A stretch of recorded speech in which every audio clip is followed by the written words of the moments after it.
All right. Welcome to tonight's stream, everybody.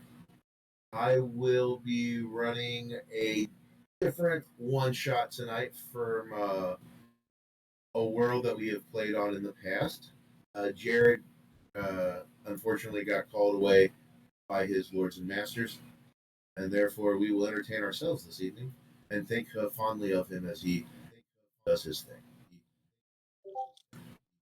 Tonight we are going to be in the world of Gaia with the lore of Farkov, a story and world that we have been playing in and out of for a while.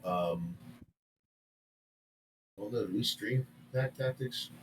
We did not. Okay, cool. Then I don't feel like anyone's missing anything. Nope. Excellent. I don't have to do anything. Kobolds is the only thing we've streamed so far.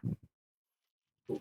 And everyone gets to experience a little bit of our strangeness, as they will experience a lot of what others would call overpowered and whatever else. And I will say we're in a fun story world. This particular world deals with the concept of the Greek pantheon for Farkov and Gaia, but is always expanding into other worlds as the planes have begun to intermesh and mold through. Um, our story takes us today as one of the stories of the Defenders of the Gloom. They are a group of individuals that are trying to fight a being that is trying to steal souls. Um,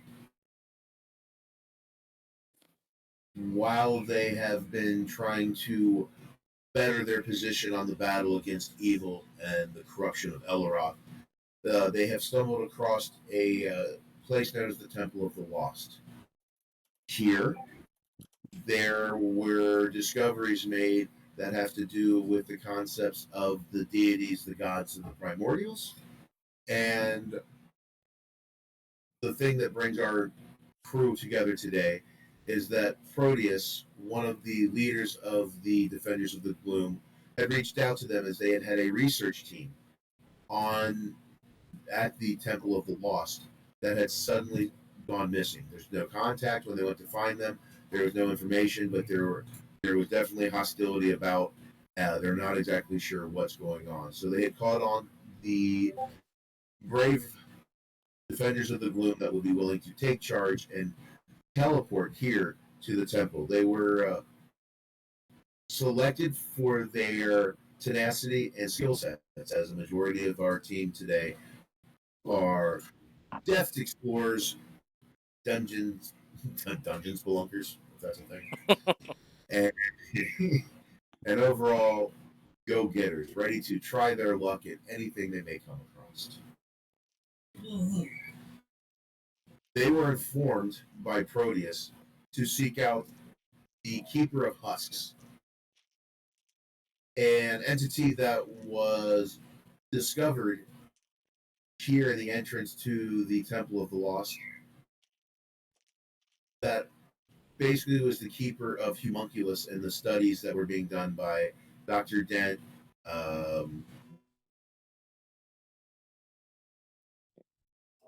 There's a lot of people. Dr. Zent, um, Chuck Afton, and for a while, Captain Noman Tinker.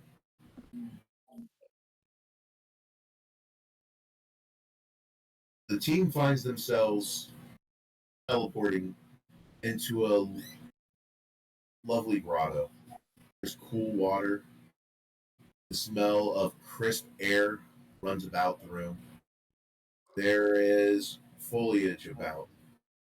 To the rear of the room, or south, depending on how you're looking at it, there is an opening, a very large opening at this point in time, where it looks to open up to the outside, where you like if you're telling the house, where you can see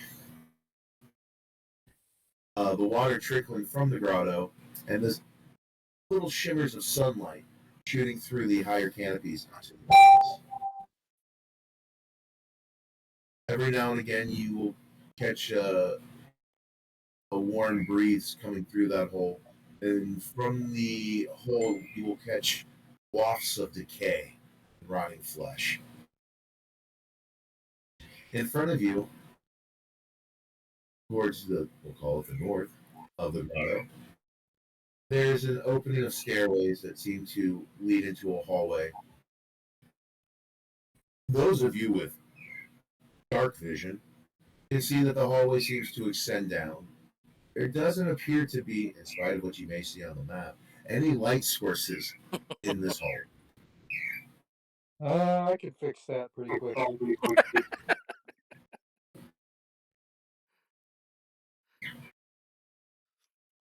Of course he can. Jordan, do you want us to introduce our characters or no? Like, I'll go ahead and I'll segue that. The group, I meant not to each other. I meant above game. Introduce them. oh, oh yeah, but it was also going to be, it would have been one to do it because technically, Ron, whenever he teleports, all of his characters vomit horribly. So that was going to be my segue for Fair enough. Jesus, you all noticed the large half into my inventory sheet very quickly. Not Yeah. gonna be a magic item. Just gonna change Just my that little armor. gleaming breastplate. Yep. Gleaming breastplate. Just need You're it right, not. forgotten something. You all notice a large half orc eating what he likely had for his lunch into the what once was a cool, crystal clear water of joy, now a mucky deluge of putricity and stomach acid. Sorry. Not the nice, beautiful, cold. You see the awkward look on the half orc's face as he begins to introduce himself, as though this was a great way to start. Hey guys, I am wrong. My brain. He says, chewing the vomit back again. Yeah. The other orc in the room will just kind of stare blankly at him for a couple seconds, and then you start to see he starts signing with his hands, but doesn't say anything else.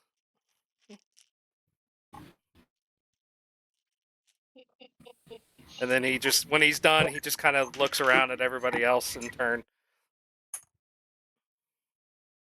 And an Asimar dressed in plate armor says, Braun, I think I've heard of you from some of my cousins. My name is Sir William. Oh yes, Sir Will. I have ran into several of your families too. Yes. Sir Will the 78th. Something like that. Twice removed. I lost count after 5. Will, oh Will.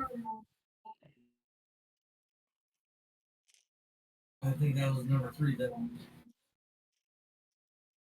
episode took place. Ron seems to notice a very tiny little one out of the corner of his eye. I mean,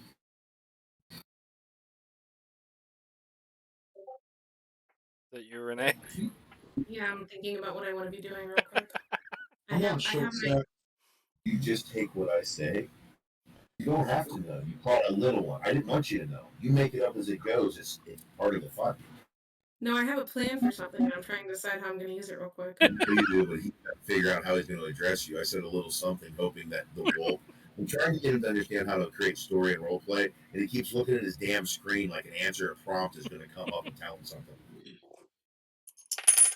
Wow, that's a neat little creature over there. How would a half orc look at that little creature? Are you in love? Or are you Straight? Yeah. Oh, I'm not gonna eat it.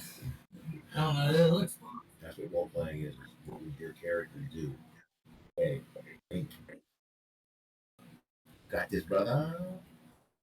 Yeah, I walk over there to the creature. He walked over and did what? He walked over to you, stares down at you. Hello there. When he looks down, I'm not even going to respond to that because when he looks down, you're going to see a 3.5 foot tall halfling with auburn hair, and I couldn't get the picture, the AI to work because I know we shouldn't use AI. Anyways, with a shock of white, like halfway down like that, just playing with a bunch of tools and a piece of electronic. And it looks like it could be a grenade if you know what a grenade is. After he says that, I'll look up and I'll sign as I'm also saying my name out loud. Hello, I'm Luck. Hi. What you got there? Something? What, my toy? Yeah. Oh, this is my new experiment. You want to try it out? Yes, have him try it out. Sounds like a great idea. I only get 3 Good uses. help. See if Ron's reputation remains intact. Yeah. Intelligence check. 14. Oh my god. No, I've been around some. Roll a history check. I can roll persuasion too if you like. You're confident. Roll a persuasion. Okay. I just heard what you said. Oh my god. Hold on, I have a feature for this. I picked this character for a reason. Okay? I prepared for this shit. Excuse my language. I don't know if we're out of 2 minutes yet. Okay. When I roll a 1 on the d20, I can re-roll the die. Thank God. That's okay. 13.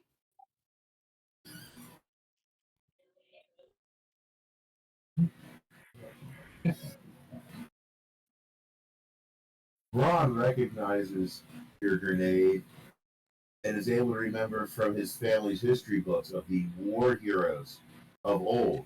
Not necessarily from his noble family, as I better understand why he's vomiting when he teleports.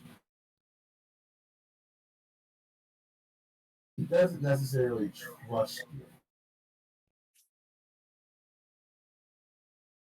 I will. That's cool. Maybe we can try it out some other time. I'd be happy to.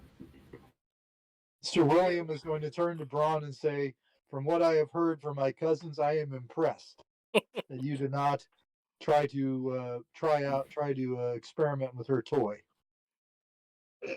Oh, each one of the Browns is getting smarter by. It's generational knowledge. It's evolution. It's evolution at work.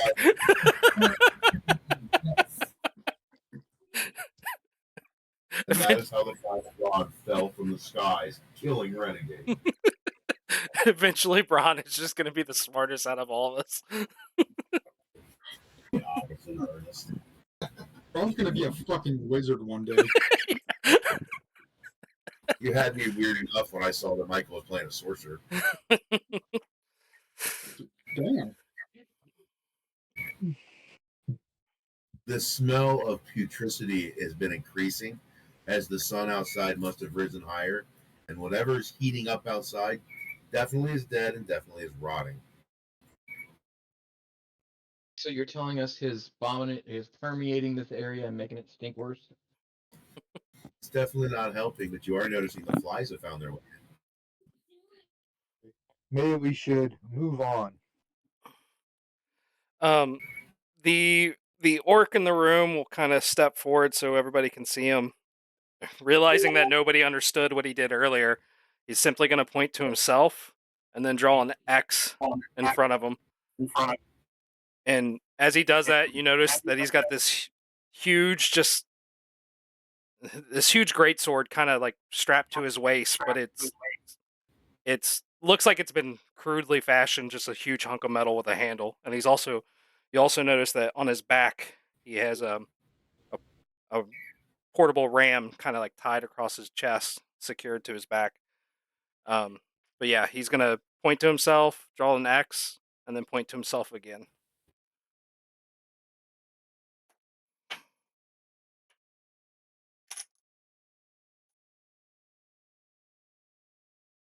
Everyone roll an insight check. Exactly what I was about to do. Uh, Does anyone 30, 20. speak sign language? Nope. luck- Nope. I was gonna take it, but my character is is using 2014 rules for the race ability, so I didn't get the option. I do, but I have a -1 to insight. This will be fun. Or- You think it's just thieves can't? I don't. What would I see if anything with an insight of 20, 30, 20?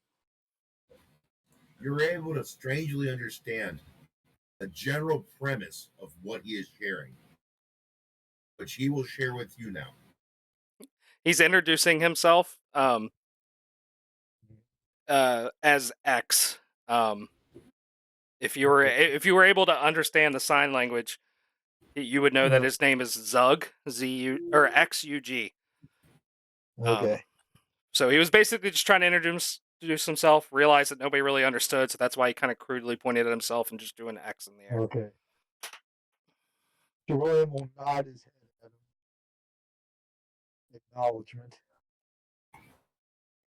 And then I'll turn and look to the gentleman standing to my left.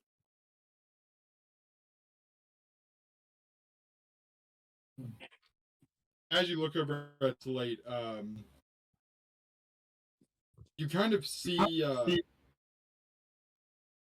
under his cloak that he's keeping almost perpetually up, covering most of his body, and whatever's not covered by the cloak is mostly covered by leather armor that conceals his body.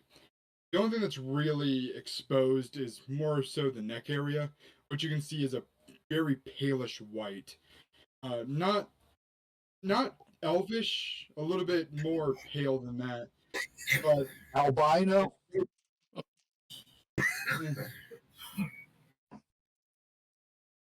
but he wears a mask right over it. He kind of motions his head to you.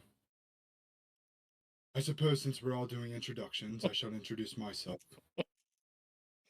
Slate Ek Ohm, at your service.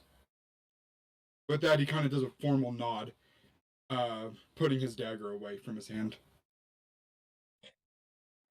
Sir William will nod in acknowledgement. As will Zug.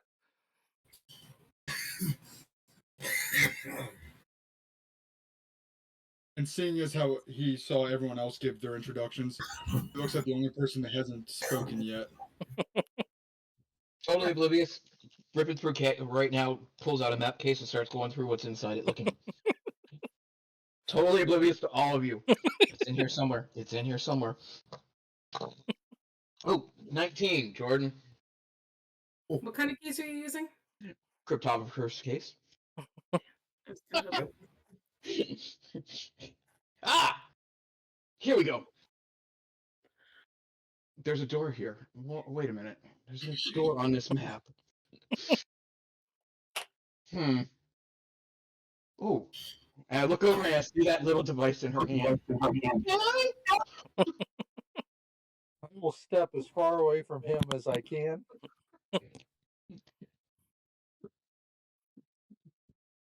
We can use yours, or I can just use mine.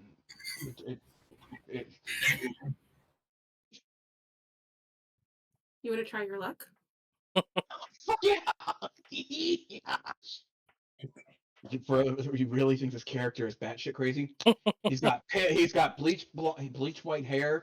He is fucking 100%. You can tell he's a drow, and he's decked out in splunking gear.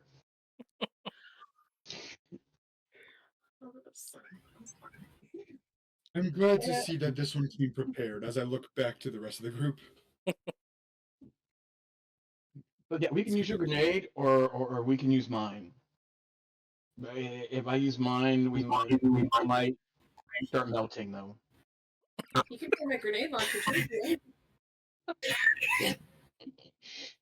Oh, but have at it. There's a door on the way. This map says it shouldn't be there, so let's get rid of it.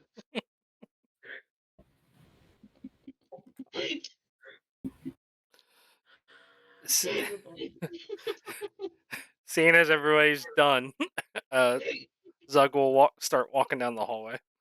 You can't. There's a door there. You Oh. can't walk down the hallway. That's what we're trying to do. We're trying to open the door. He will test the door to see if it's unlocked. There you go. Or you go straight to blowing it up. Unlocked, but will not open. I'm sorry, what'd you say, Jordan? It is unlocked, but will not open. Okay. I'm gonna look back at those two, and I'm just gonna hold up a finger to indicate, wait a second, and then I'm gonna use my portable RAM to attempt to bust open the door. Strength check with whatever the modifier is with your RAM. The +4. Actually, athletics. Athletics? Yep. And add the modifier. 28. Oh, shit. What did you roll? It's 17 + 7, then I get a +4 from the RAM. Damn.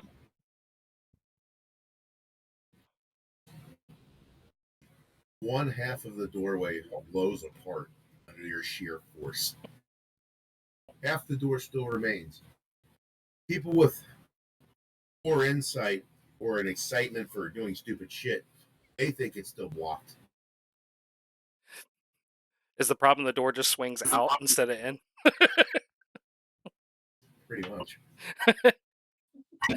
I'm going to attempt to grab the other door and just move it open to create more space. Oh, it opens right up. Okay. I will step forward, and assuming, Zug, that you want to go ahead and go through the door, I will go through the door as well. I'll walk up to this first intersection. Eugene, do you have the sun blade drawn and doing its thing? Yes. We will say the blade is extended and drawn. Oh, fuck. What's the distance on that? It's like 30 feet of bright light and 30 feet of dim light.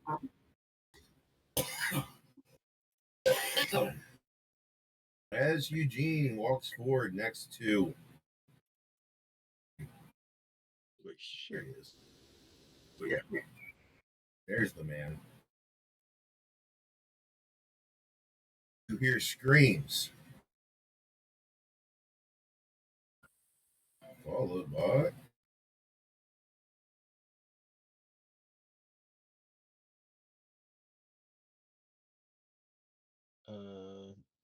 Oh, God. shadows coming.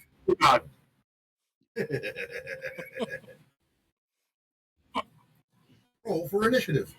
All right. What happened? Well, excuse me. On the Sunblade's radius, it's 15 feet of bright light and 15 feet of dim light. I'm sorry, not 30 feet of each. I promise the shadows are still coming. I'm sorry, I had to step away for a minute. What just happened? Shadow creatures showed up, and we're rolling initiative. I don't know why I expect anything less.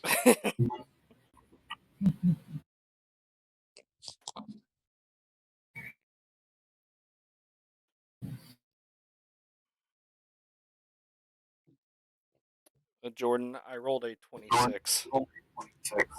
26 for... I got 17. This character's going to make up for Grimrock.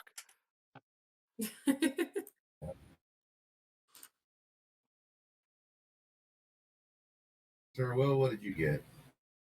I got a good 7. Oh, it really is. Okay. Hey, I don't have much. I don't have any dexterity because I have my numbers on every other stat. So.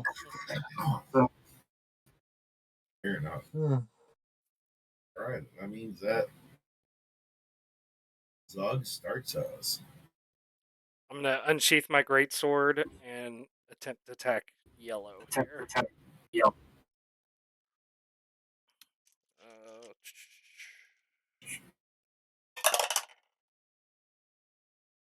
Does a 14 hit? Yes. Oh, hey. Was not expecting that. 12 slashing. Second attack is a 16 with 10 slashing. You watch the shade as you cut through it disappear. And that will be my turn.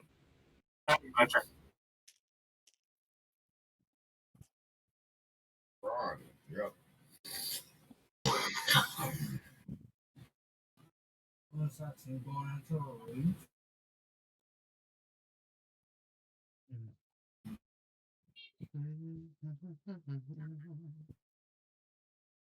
Right at. Are you going to move and attack anything, or are you going to randomly swing it? You straight up just went, all right, I rage and I attack. You're in the middle of the previous room. I mean, he could always attack Lux since she's right beside him. That's what I was questioning. Tried to get him to blow himself up. No.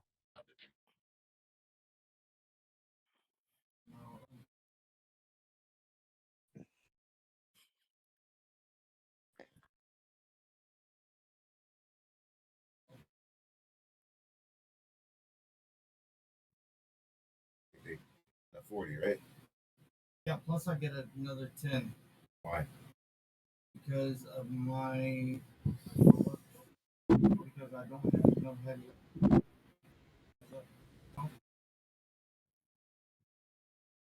You've got 40 movement from where you were to this enemy right here. That's not going to work. Ah, you select it, though. There you go. That's where you can go. Okay. So I got a 24 to hit or reroll. Hits.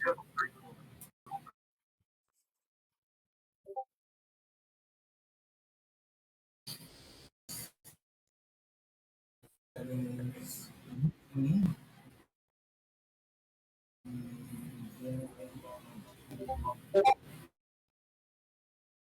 Six. Damage. Okay. And that is a 7. Okay. Still up, huh? Okay. Second attack. Hits. Good. A 10 on that. I get more radiant damage. And that would be a 10 radiant damage.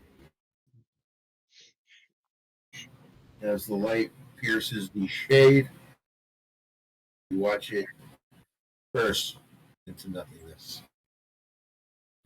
Slates, you're up. All right, I'm gonna quickly run up here and do a dagger attack against him.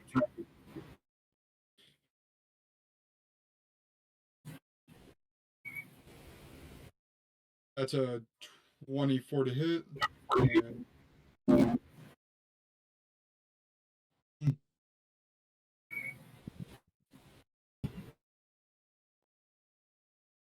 And then 17 damage from the first attack. Okay. Dead. All right. Then I'm gonna quickly turn the. I'm gonna quickly turn the corner and attack this one as well. All right. 25 to hit.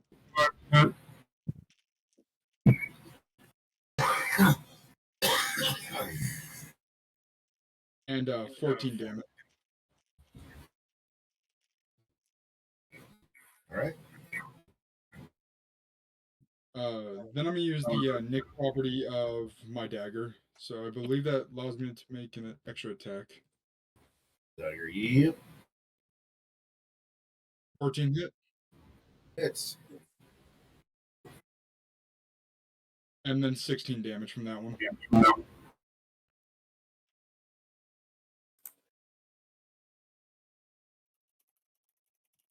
And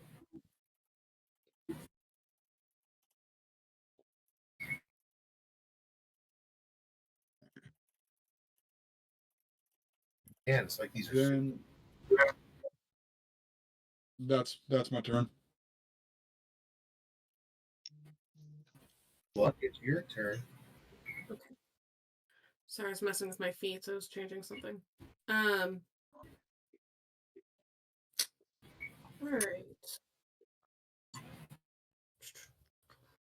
I am 8320. I already knew what I wanted to do. I just want to check if I was gonna kill any of my cohort. Alright. Luck is gonna move up probably pretty much her entire speed. Which is not a lot because she's a halfling.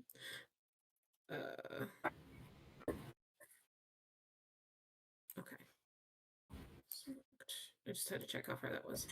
So Luck is gonna move up to here. And she is gonna use her short bow for now to aim at that guy. Not gonna use that grenade launcher. Foop, foop, foop. Yet. Give it time. Also, I want to use it on a worthy opponent. I can see burn. Yeah. Oh, okay. Which D20 am I gonna use? Not the one that's fucked me tonight so far. What the fuck is going on tonight? 14? Hit. Oh, good. Okay. And apparently my rolls have not changed. Okay,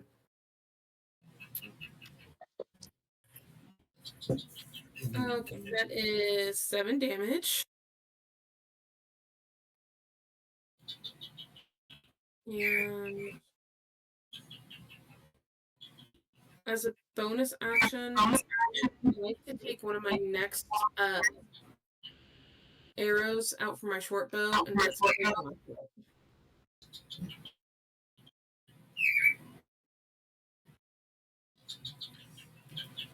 And then I'm done.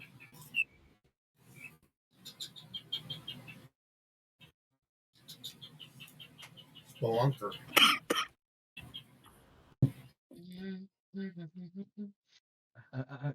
I hear the commotion, so I look up from the map. Oh, it's just these? Oh, well, you know, why are they in our way? Hellfire at the farthest one back. The only one left, heard. Charisma 16 save, Jordan. Jesus.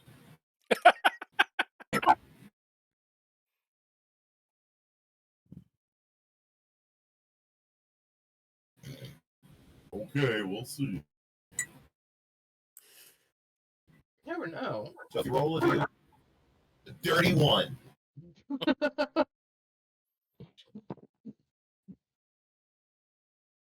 All right, so it's going to take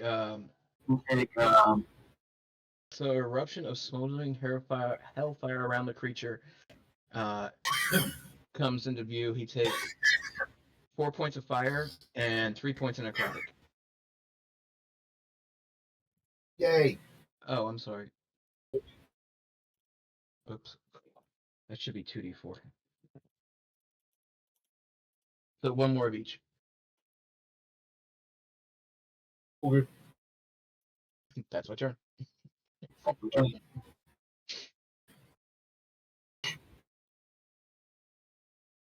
Oh, there are 2 left. Ooh. Ooh. I might get to use one of them.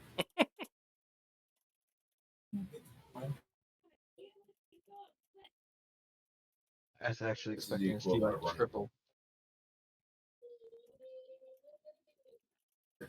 It scales fast. I promise.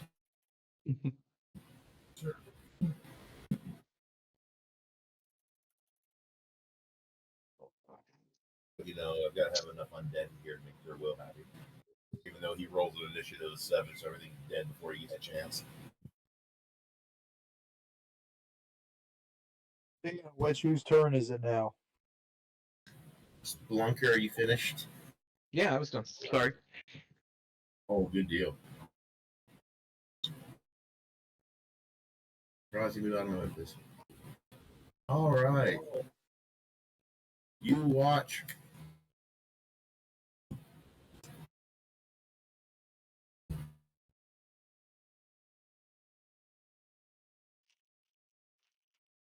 So okay, this shadow slips between the cracks in the floor and disappears.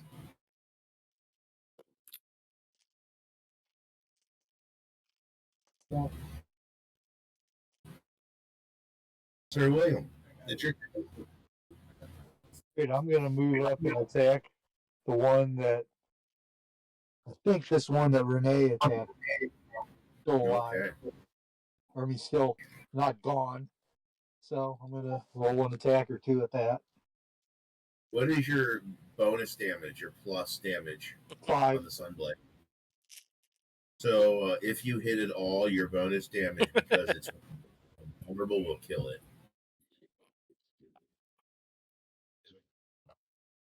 Okay, 22 Yeah, to that hit. thing. Oh, it's gonna die.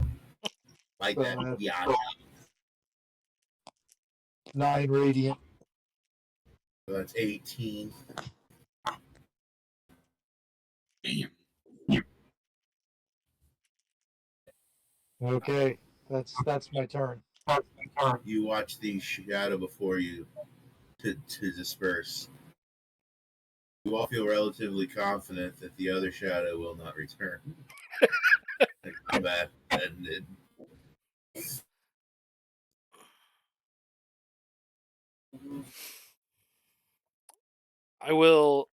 Zug will walk across the hallway to this other room and just glance in real quick to see if our gentleman is there.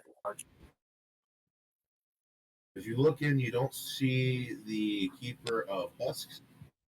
You do see that this is an old storeroom. It looks as though it's been ransacked in the past and treated quite harshly.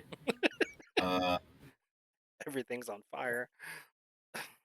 There are scorch marks. There looks to be a fine white crystalline powder from something that was here and probably pulverized long ago.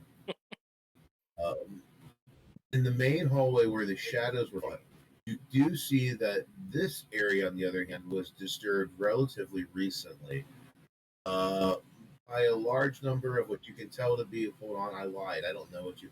Are there any druids in the house? Or excuse me, rangers. I am. You are. Yeah. So yeah, you can see that they were all humanoid. What are your preferred enemies?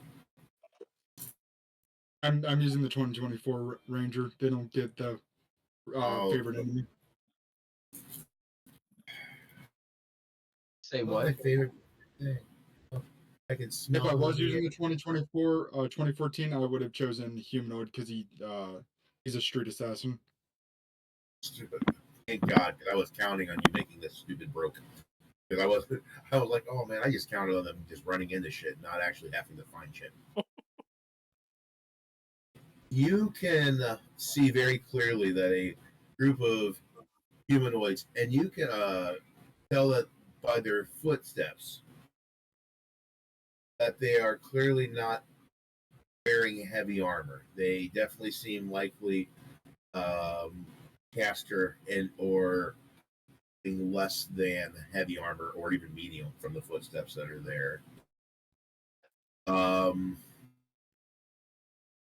There is a possibility that this information could be cross-referenced with our dear friend the cartographer, who has a wonderful map of what this area looks like, which I should you're all able to see at this point. Is this rock actually right there? Yep.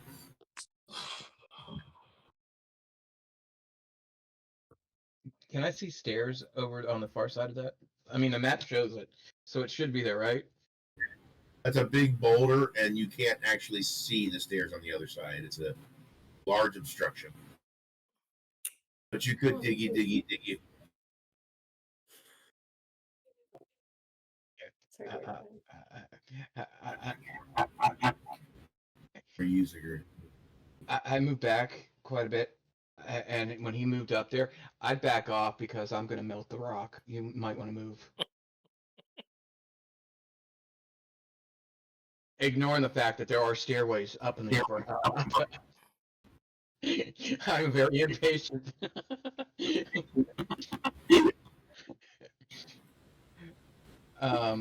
So I dig deep.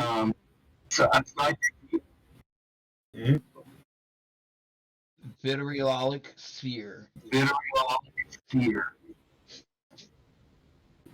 Jesus.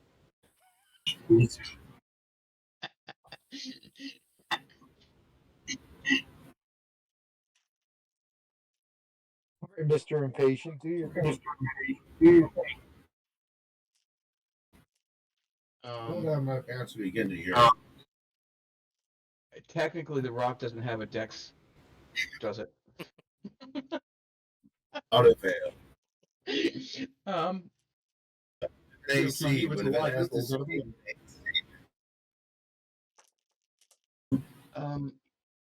it's only 6. Just because. Where is it? Where's the? Oh, there it is. Not 0.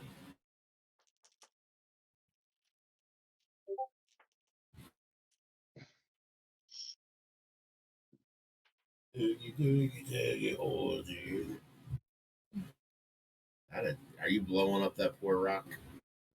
Trying. I only got 26. What, 26 acid? Yeah.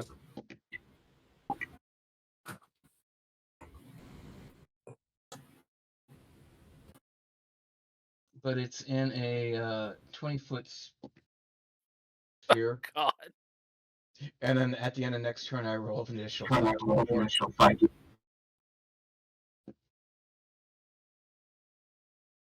Told you. I'm a man of caving. I want stuff out of the way quickly. Jesus. I don't know.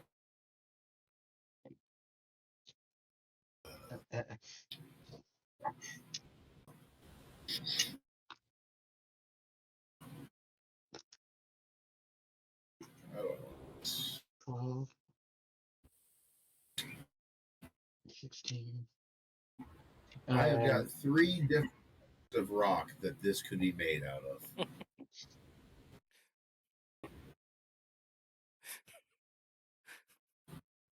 And then that's going to take another, when it rolls around to that next thing, that's another 19.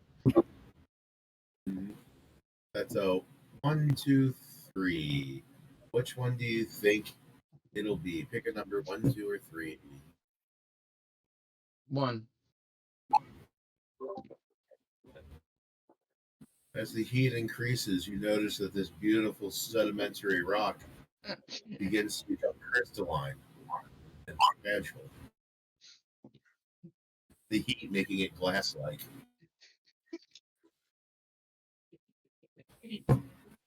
Perfect. Because now the pickaxe is going to come out and go. We have completely gone off the rails. Did you spit on it? No, he's Did you using just spit on the? he's using his pickaxe. Tink, tink. Is it really? It goes to crystal. It does go to crystal, superheated crystal. Okay, do me a favor. Roll a strength check. Oh. Mm. There you go. Jesus Christ. That's a good hit. That's solid resonating hit. That's anyone that is in. Like watching this, knowing how glass likes to shatter, would like to step out of the way. Oh, so basically, you do not want to be in the hallway. right now. You're in the hallway. Roll a dexterity saving throw. I was gonna say I was tossing the pickaxe, but either way works. I'm not You stupid. tossed it very hard with 18. That's fine. Who was unaware to get out of the hallway? What poor soul is getting hit with all of this? Zug rolled a dirty 20 on his deck save. Good deal. Should I roll a dex? So Or do I stay there? roll a 60 take half of 17 grapple damage. So what it's going to be, it'll be 10 fire damage. Where did you have to be to have to roll to stay? In the hallway. In the hallway. Where am I going? That damn bird. Yeah. I'll use a ruler. That'll show you. Yeah, I Don't be in failed. the hallway. Hey, I warned everyone to get out of the way. Yeah, you're probably about to get my fist now, but yeah. On the surprising shattering of the now crystalline, more like glass, really, rock, you see a shattered staircase that, according to your map, leads back around in 2 chambers to the same room that you're in, as you've had the entire time. I did not say he was a smart map reader. He just has the map. Okay. What was the damage that I took? I enjoyed the fact you acknowledged the entire time that you saw. I see that, and I know that, and I see that. Okay, I'm gonna blow up that rock. Okay. What was the damage on the failed dex save? 10 fire, 7 piercing. Okay. All right, not enough damage for me to attack the elf in retaliation. But How much total, What's Jordan? up, Rocky? 17 total. Okay, cool. Come on out, buddy. It's the first time one of the ice was I think you just want to sort of let in the enemy. Oh, man. Jesus. Some stretch.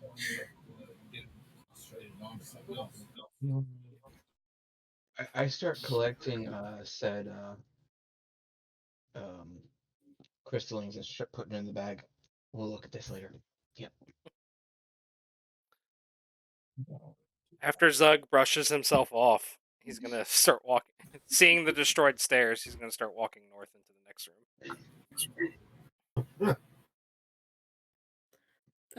Luck's gonna look down the shattered staircase, sort of very curiously, and then just keep walking and following Zug. after Sir William heals himself for 15 hit points with Cure Wounds, he is going to follow Zug while shooting the drow a nasty look. Hey, what drow?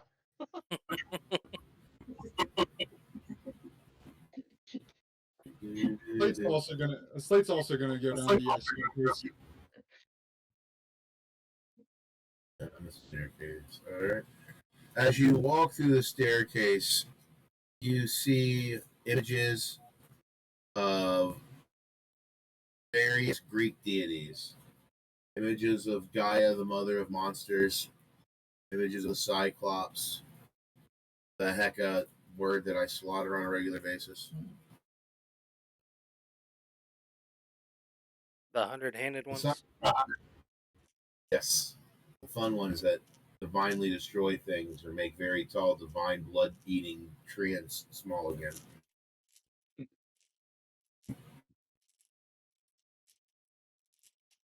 Seeing those, Slate kind of scoffs and tries to move on. Emotionally move on or leave the room? Leave the room. Oh, okay. Gotta hold on to those burdens somehow. Ah.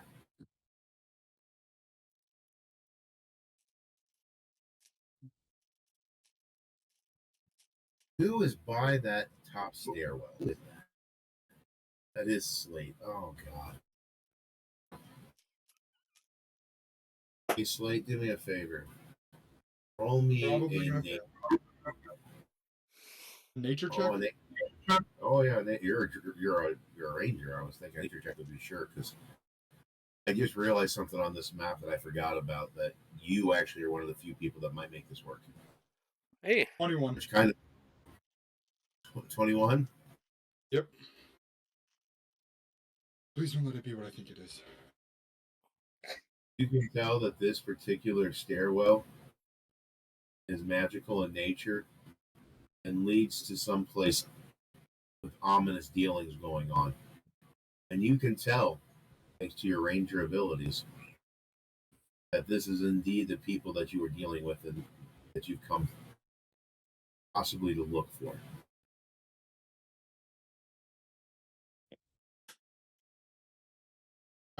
I look back and say through the emblem,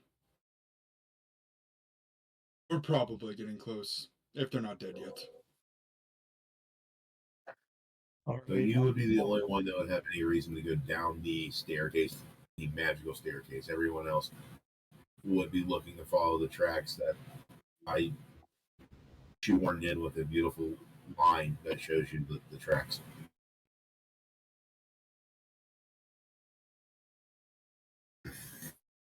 Zug will continue into the next room. I'm pretty You're much saying following. you didn't hear him saying that.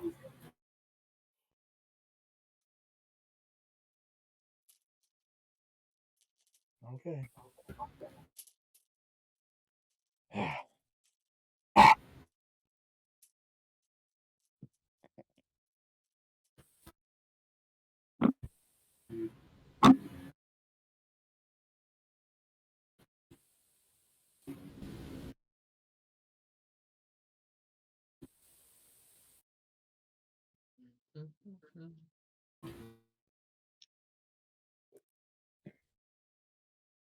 And here is what you're feeling, my dear Slate. Blinded me with silence. Oh,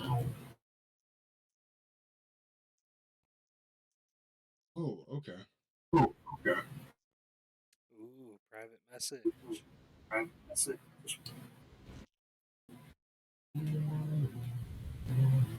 Secrets. Whispers.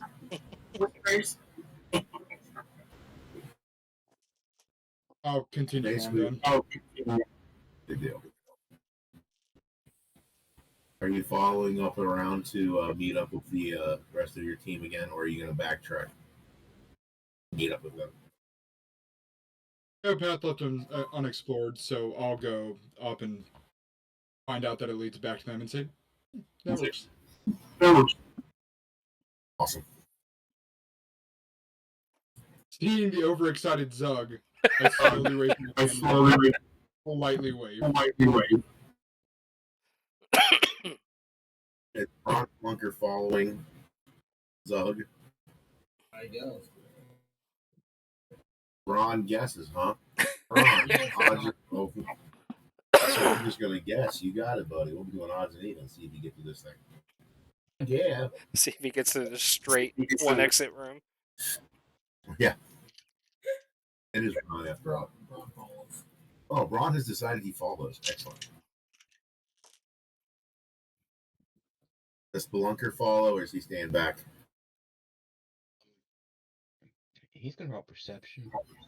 See if he can find anything of vast and magical and secretive and anything that just should not stay here and go into my pockets for research. Oh, no. This one shot's going to be a side campaign now. That's a No, 20. I'm really pushing to not have it be that way. It's supposed to be an intro to the potential campaign. We're going to stop every room and look for valuables. I'm looking for history, not like valuables, so relics. Crystals, electronics, you know. As you look around the room, you see more of the same. You see what looks to be the story of Cronus, Zeus, Poseidon, and Hades. The fall of the tyrant Titan King. Hmm. Lots of beautiful flavor text and cool shit to learn about on the walls, but nothing of any financial value. But from a flavor text and storyline perspective, you are vastly intrigued. Own any clay, pottery, stuff like that. I'm not looking for magical or valuables. I'm looking for relics to research. You've got two jars that are crushed. Ceramic or terracotta. You're not exactly sure at this point in time as your research has not been completed. But you do see on one of the pieces of pottery the face of what looks to be a lizard of some type and a familiar looking eye. Also on that piece, you see two faces, and it looks to be a winged demon.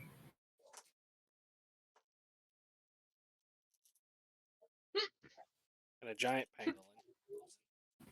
Just kidding. And a giant pangolin. Okay. I'll pick the pot up, put it in my bag, and I'll start going forward reluctantly. Looking at the map for what should be in the next areas. You do notice that up to the north there looks to be a room that may have been used for medical purposes. It does look to be something that was ward based, as it doesn't look to be set up with beds necessarily for sleeping. Okay. Once everybody comes and meets up, Zug will continue north.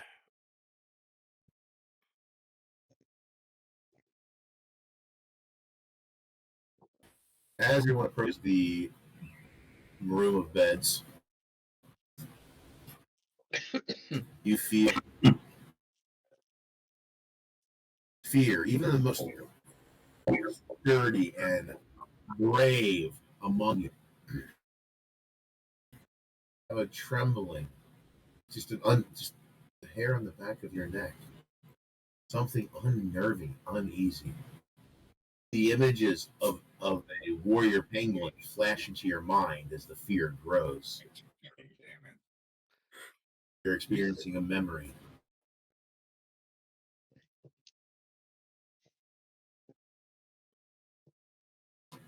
After a moment, the feeling passes. But the experience is imprinted on all of you for an eternity. Zug will, shaken by this feeling, Zug will just kind of slowly make his way to where I guess there's a break in the wall there. He'll start going up there to investigate it. As you approach the break in the wall, you can see what looks to be bricks have been moved out. A cool, refreshing breeze with fresh, cool moisture comes down the hallway. It invites you. As you look in the hallway, you can actually see light refracting, indicating that somewhere in this cavern, the light has broken through and refracted off of the moving water. And then just then, as the flames of a fireball come rolling through. This is that same map, right? Oh, that was that one, yeah. Oh yeah. Oh, yeah. I saw the water part one. I think this was that map. This is the one that had the giant dinosaur on the outside. This is the one that was really important because, for one, I could have really messed up, and Thomas, or say Sir Will, would have dodged me knocking his soul out of him. That would have sucked. And Enki became a primordial element and became the scariest thing on two legs. Yeah. Tails. I'm gonna warp you over here, cast fireball. Okay. So Zug will kind of like step to the side so everybody can see through the wall, then just kind of shrug and walk through and continue down the path. You're continuing down the path. If he chose to care, Spelunker would be nodding along, going, "Yep, that's what's on the map." Well, I'm pushed all the way in the back, so I mean, I'm still looking at this room, going, okay, yep. Roll a what's your PP, Spelunker? Passive perception is, let's see here. 15. As you're stepping through the removed bricks to enter the cavern, you notice down in a pile of bricks a glowing, shimmering object. It states gently, it's a white pearlescent shard, if you will. It almost seems to not only pulsate, but you can almost feel it or hear it. It's just something. It's enticing. There's something about it. You would probably, because I'm going to assume that you had some knowledge of the Defenders of the Bloom, you would likely consider this um, to be some ancient relic or artifact due to where you're at, and would be very interesting technologically to figure out more about. I take my backpack off my back, open it up, grab out a pair of tongs, put the tongs around it, and hold it out to look at. It wasn't born yesterday.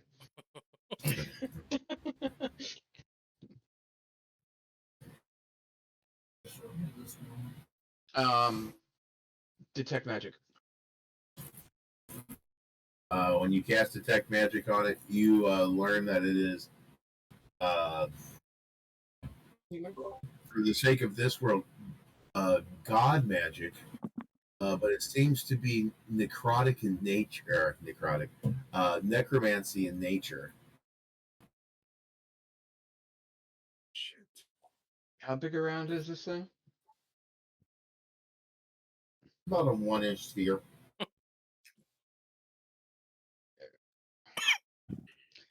I hold the tongs with the thing inside it. I reach in my bag for find one of my jars and open it up. Set it inside, put the top on to it, and then I seal it with wax. Mm. And I put it back in the corner.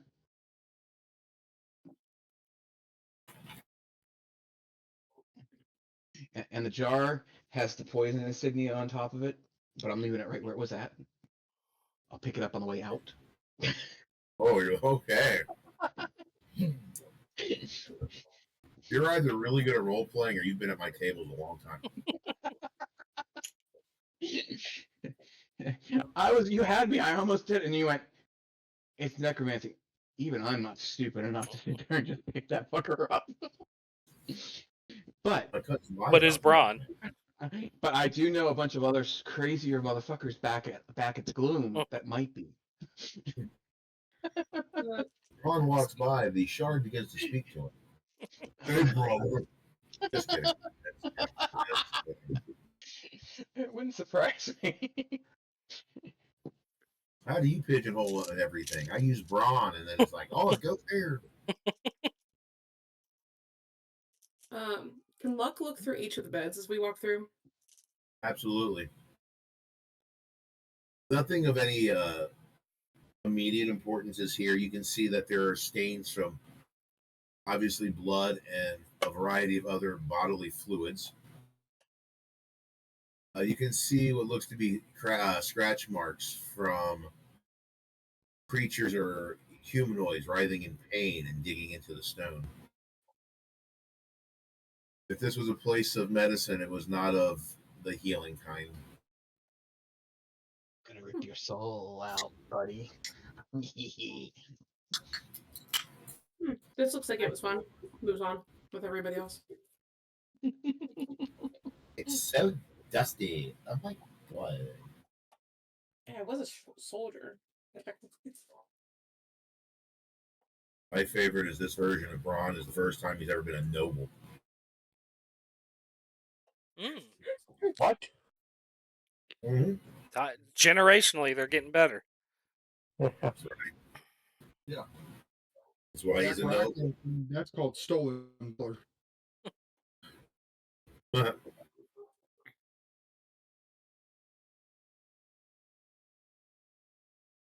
As you all begin to traverse through the nice, cool water, a sense of calming comes over you.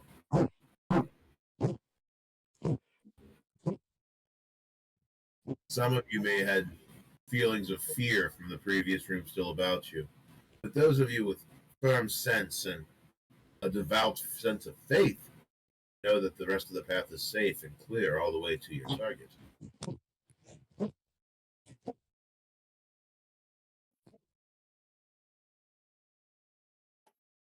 Zug will continue down the corridor. William will be right behind him since I have the white. As we're going, after feeling the intense overwhelming fear, Slate gets his dagger ready and tries to stay a little bit further back, kind of sticking to the wall, attempting to not be seen by anyone who's ready to peek a corner. All right. Go ahead and roll me a stealth check.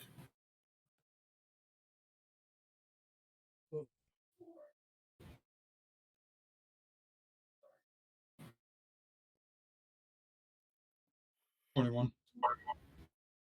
Assuming you stay outside of the 15-foot range of the sun blade that gives bright light, you very easily stay essentially invisible to everyone except those in your team that choose to see you.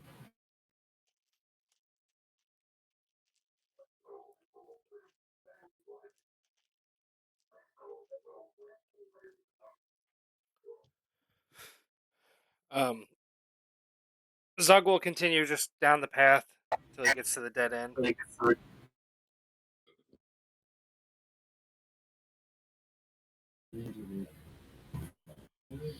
Zug sees that the path continues on. The water stops, but there seems to be a hallway that continues on.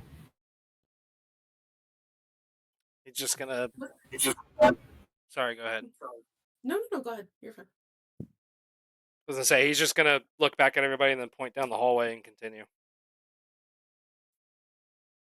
My question just was, what is the light from where I'm standing from?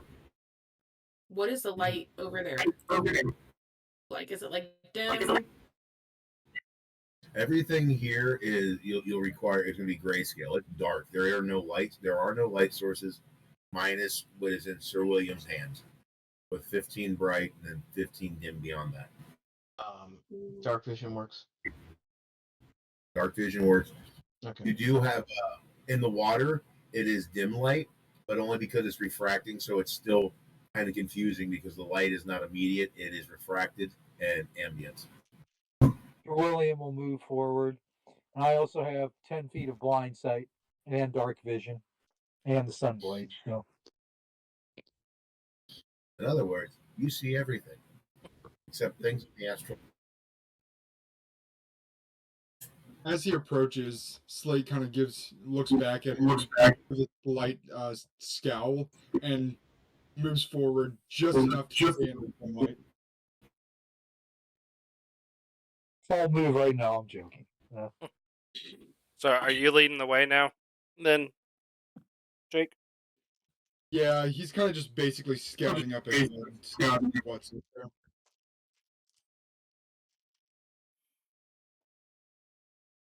Someone keeps pushing him away. As you approach the end of the corridor you're in now, Slate, you can hear the rustling and movement of creatures on the outside. There is a loud cacophony of sound that is far away, but only a few things that sound like they're moving nearby. You can see as you turn the corner what looks to be a pile of bones and discarded armor. You do notice that there are red glowing eyes. As you look down the hallway, they make contact with yours, and you feel a thought enter your mind. Be careful. They have come.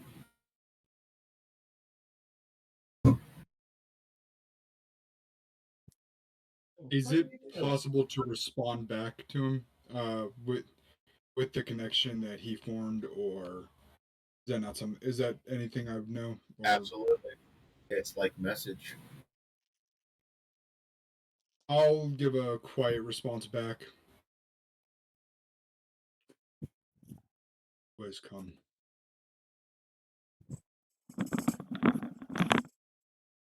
The priests from Farco. They've come to finish what they started.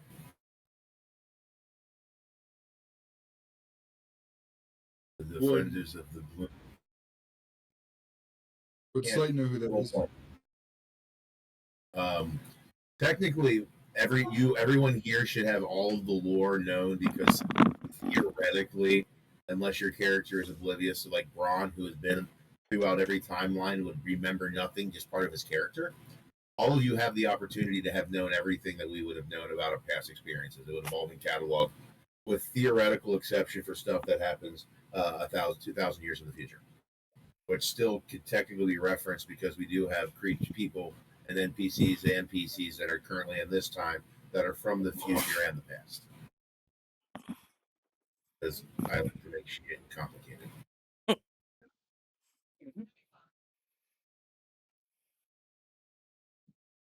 Looking at the bones, can I tell if it's the people that were tracked?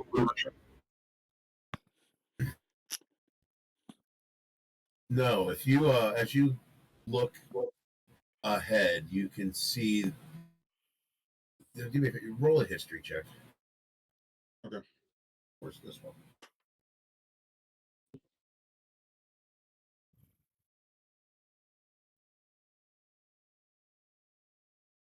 $21.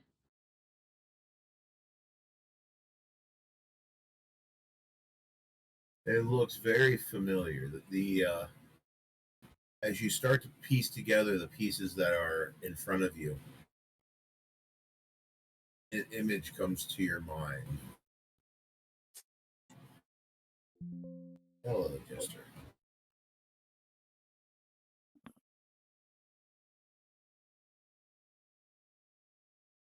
The voice continues in your mind. I do not know what they choose to do,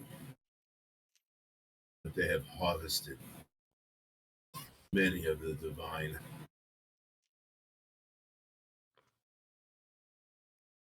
elements. His voice grows weak, and you see the light in his eyes begin to grow dim. He continues. They seek to create a proper vessel for the coming of their fallen priest. As you hear this, as a means of throwing it more, reminding everybody, you remember the stories of a group of individuals that were hired by a silly barkeep and ended up taking on the evil high priest, Sandris Corvinus. Rumor had it that a demon had come and burned away his existence. You know now with what is being shared by the Keeper of Husks. His followers and the followers of his god, Janus, are on the move. You knew of the stories of him being evil, but you had no idea that it would come to this point.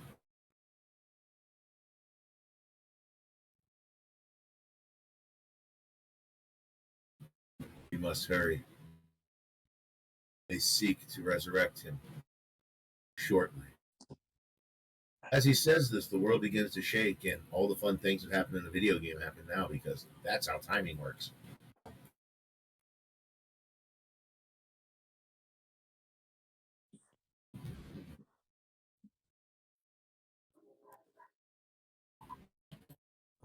As he was talking, I would be relaying it to the rest of the group. Heck yeah.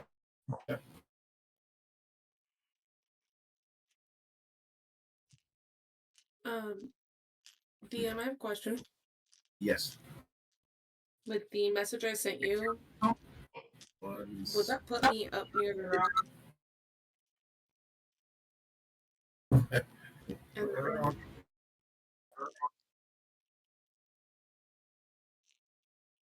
Yes, okay. that all works. Oh, slow down. Slow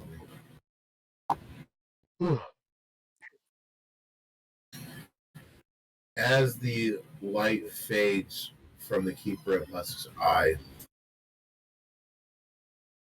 with his fate unbeknownst to any of you, the final image of the world around him, and you, for that matter, enters your mind.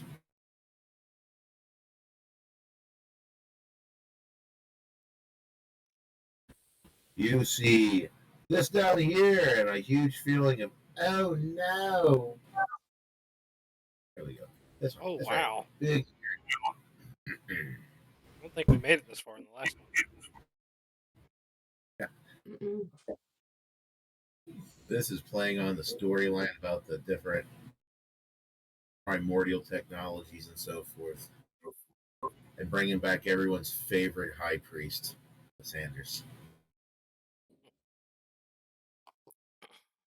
Yeah, this time he's gonna get a grenade with his face. Sorry, I didn't say that out loud. His eyes have gone out.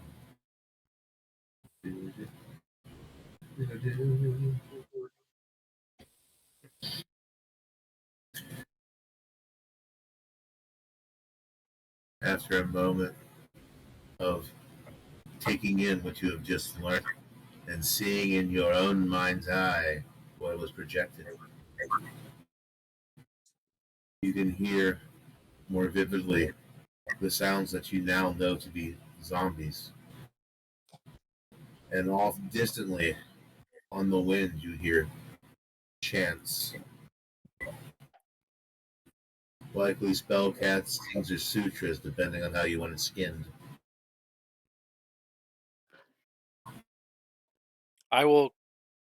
Zug will glance around and kind of see if anybody else is reacting the same way, but he's going to grip his great sword and start walking towards the exit.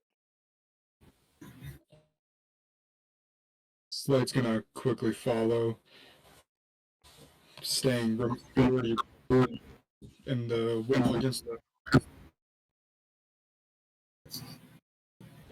Lux can move up to where the airport was.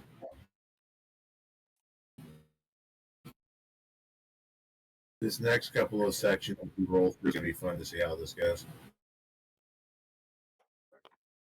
As Love turns the corner, a zombie sees him, begins to rush him for attack. Roll for initiative.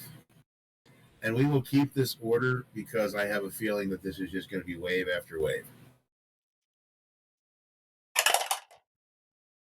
Ooh. Do I want to use dice or do I want to use digital? It's a wasted roll. 23, Jordan. I should have used digital. Physical. That's very good. You're supposed to. Oh, yeah,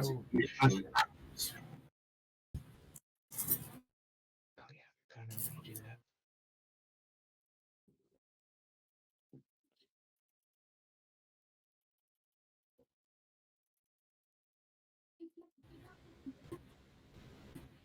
Who rolled a physical 23? What's that? Spelunker rolled 23. Oh, I got a nat 20 plus 3. That's why I said that was a wasted roll.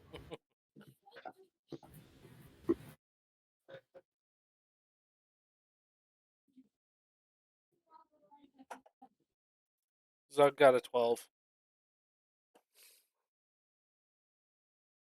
poor Zog. Mm-hmm.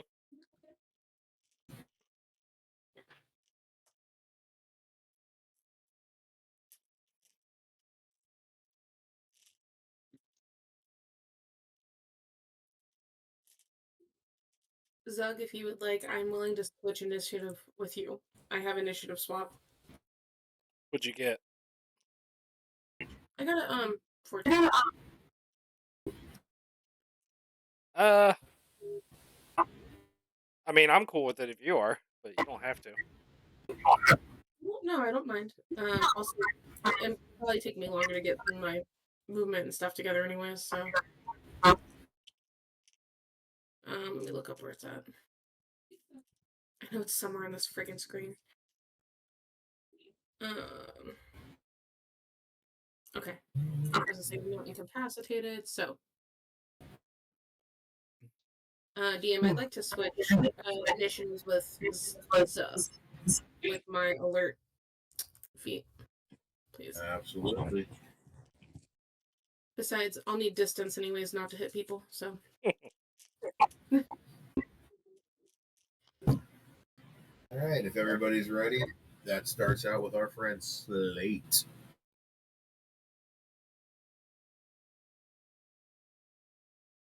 Slate's gonna kind of charge up.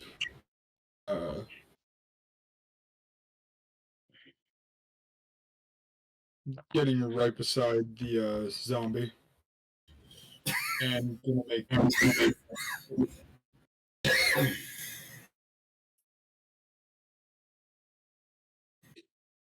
Jesus Christ, dude.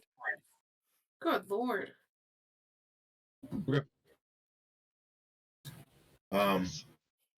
Crit. I mean hit. What do you roll? Nat 20. Nat 20. Plus 8. On his fucking vicious dagger. My favorite is it has Nick, so he can do it again, and then still has another attack. Yeah.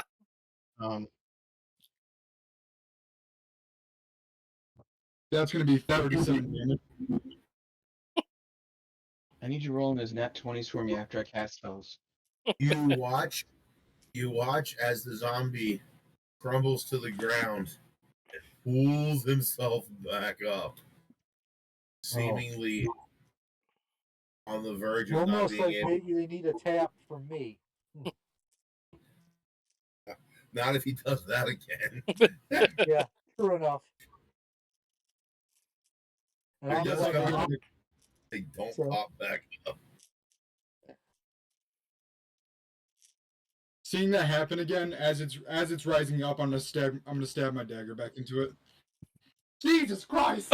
He just critted again. What the fuck? You watch it fall to the ground this time, it don't get back up.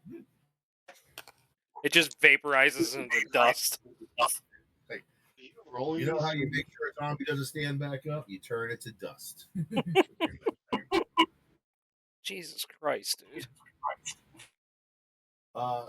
You can all very clearly hear there are a lot of zombies and other shit walking around, but the speed from which this zombie was dispatched appeared to catch no attention. I think we saw a zombie there. I'm not sure though. Can I see the two up here by chance? Oh yeah, you can see them. Since I didn't garner any attention from the other ones, am I still technically hidden to them? Yes. Awesome. I'm gonna use a bonus action to take the dash action and kind of hide in the bushes up here, getting ready quick. All right, you've got the surprise. You have advantage if you choose to attack. Because I will play a mesh of whatever rules I want. Two fucking nat 20s, dude. That's sick. That is sick. On D&D Beyond, no less. Yeah. That's where Eugene starts pumping out 5 to 10 at a time in a row. Like, you think you got him. I'm waiting for it, man. I think he'd actually be doing it by now. Well, Eugene does it in real life, too, with dice. He has no problem just showing you he can roll 20s. I think I rolled 3 in a row. I think that was with dice. That was with dice, 3 in a row. We were doing our version of Spelljammers. Yeah. And you took control of the ship. Yeah. Austin tried. Would since I have the Nick property, would I be able to throw a dagger and still remain hidden, or would that reveal my location?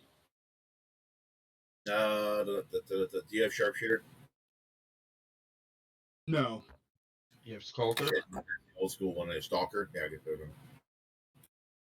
No. Should have. What's your race or species? Changeling. Sure. Okay. And I'll use the Nick property. I doubt that hits. It's a fucking zombie. I gotta check.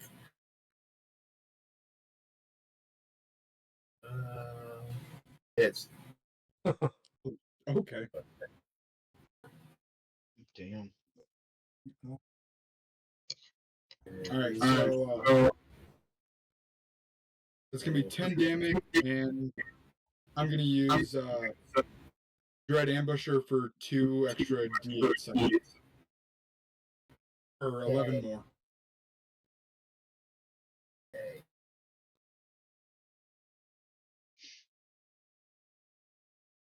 That's my turn. Good job, bloody. That leaves Spelunker. Actually, not really how that. Yep. It really does. Holy shit. Yep. We only made it one person into that combat so far as he goes through and wipes shit out. So what's? I'm just kind of following along with them, and I'm looking at the maps. What do I hear right now? You're hearing chants, and if anybody knows Abyssal. Oh, son of a bitch! Of course. Not even a language option for me to take anymore, or I'd have it. What does it say? Yeah, I know what Abyssal. I do know Abyssal. Something along the lines of, because I'll make it sound really weird later. But Janice, we call to you, bringer of change. Bring to us the metamorphosis. Bring to us Corvanus. And that kind of chanted over and over again. But the dialect probably leaves a little more for the exciting side. Or I'll have to look up and see if Greenwood actually has an Abyssal set of rules. So I wouldn't understand it, but just from the way it sounds, I would know I am opposed to it. Oh, you as a paladin would? Yeah. It would be like if someone was an elf and you started hearing someone speak Mordor. Yeah. So Arcana of 24 for Corvanus, or is that going to be a different roll? No, Arcana works out just fine, even though it's because I use too. Arcana's fine. Okay. These are in fact cultists. These you're familiar with what's going on and a means of summoning. Thankfully, you have a very clear understanding of what they're doing. They're trying to summon and place a soul or entity into a physical medium. At this point in time, you can pretty much assume it's Corvanus. Lysandrius, but I want to call him by his last name because that's the only thing I enunciate properly. Corvanus. That's what I was trying to remember is who Corvanus is. That's why I was rolling. He is the high priest that you have dealt with. Let's see. He continues to come back. You weren't there for Tuesdays where he was actually already possessed by a demon and all that was going on. The original time through, Kaylee actually sacrificed. I almost put her in my mouth when I thought you were feeding me before I eat a lizard by accident. Jesus Christ. I thought it was a Cheeto. I was kind of excited because I'm hungry. It's like, ooh, that's a lizard. But he's the high priest of the oracles. So, yeah. Sorry, Michael. All of your stuff was Pack Tactics 2,000 years in the future. But anybody like people that would know Corvanus would be like Jake. Anybody that played on Wednesday, that watched Kaylee sacrifice countless numbers of people. So he's a bad dude. Oh yeah. Oh, okay. He comes across and sells himself. He is a religious leader. He is the high priest of the oracles of Farkov. He is one of the ruling factions and ruler of said faction. And a bitch. And a dick. He's a bitch. All right. I move. I dash. So that's 60. I'm next. I'm gonna try to cook with her. Good luck. Spaghetti or ramen? Ramen. Got it. Me too. Thank you. If I'm making food for you, so I don't have to go to I'm not gonna Heard. Alright. All right, Spelunker, what you doing? spaghetti. I dash. I did double my movement, so I'm done. Oh, that's where you're at. Okay. Braun, what you up to, my man? I run into the middle of all of them screaming, bitches! Raising up while I'm going. And then remembers to rage.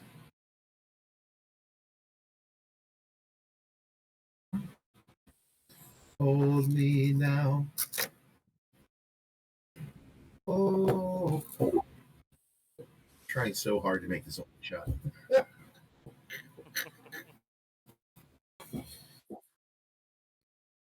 It does feel like the old days of me trying to cram in way too much story into way too little time. Continue. I'll be right back. We're waiting on Braun. You got all the time in the world. Yeah.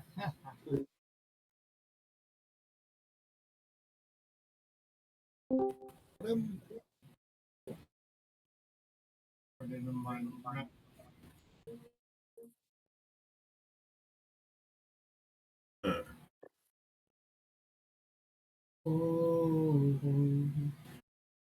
Don't do that. You're gonna fuck up Discord, Jay.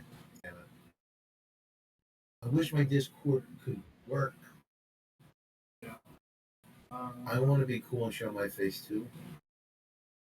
Although I continue to go, Braun. You can figure out your stuff. I'm gonna hold conversation with my friends.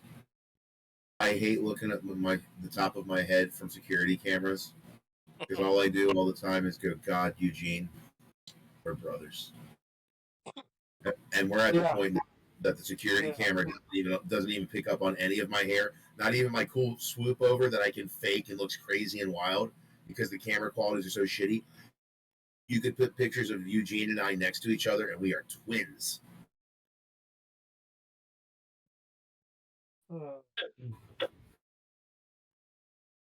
And I got a little disgusted because I brushed enough off of one of my cats to make a toupee. And unfortunately, well, the color of her hair matches me so well that it could technically be my toupee. Are you done? I am done. What'd you do? I dashed. You dashed? Yeah. And you have no range attacks at all? Not even the javelins that you have with the ability to slow or anything like that? Or I mean, if you want to, at disadvantage, you could probably throw one and hit something far away. Okay. Oh, I found a javelin. at what? There's a creature. You see a zombie that's being attacked by Slate, but you also hear ominous evil things happening from off to your right down in the corner. If you felt that you were so inclined to Happy Gilmore that shit. Yeah, that's one. I've got Devil Sight and Eldritch Blast, Eldritch Spear. I want to reach out and touch someone. I refuse to acknowledge 2024 rules. Spear will always be 300 feet. There we go. On the javelin. Ah, there you go. Can't get no better than a nat 1 on the first one. Odds or evens?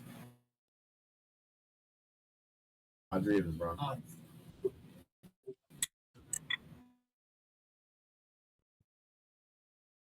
Go to throw your javelin and you throw it straight down into the ground next to you, just missing your feet. Yay. Oh, the zombie gets to do something? Holy shit. Really? Who messed up over here?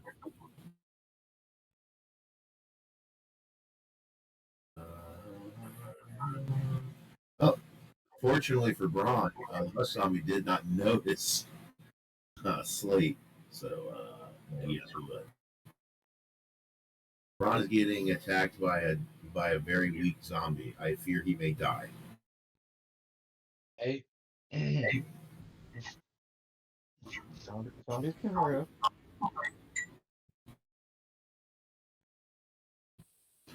17 to hit.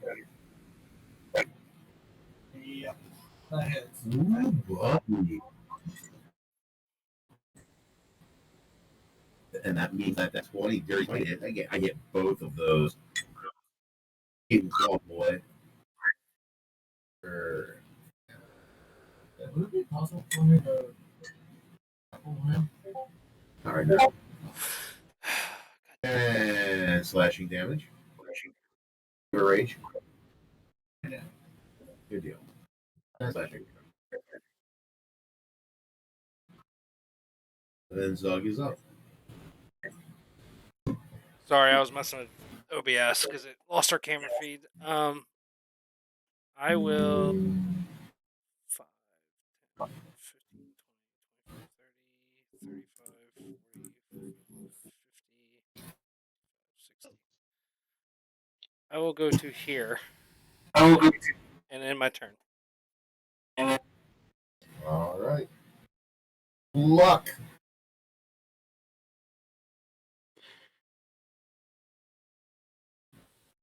Luck be a halfling tonight.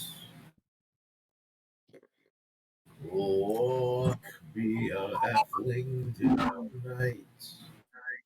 Alright, let's Luck doesn't roll well, she'll just use one of her points. Luck's a halfling tonight. okay. I'm gonna dash for my action. Woo, that 25 Right. was huge. And hide a little bit in the bushes here.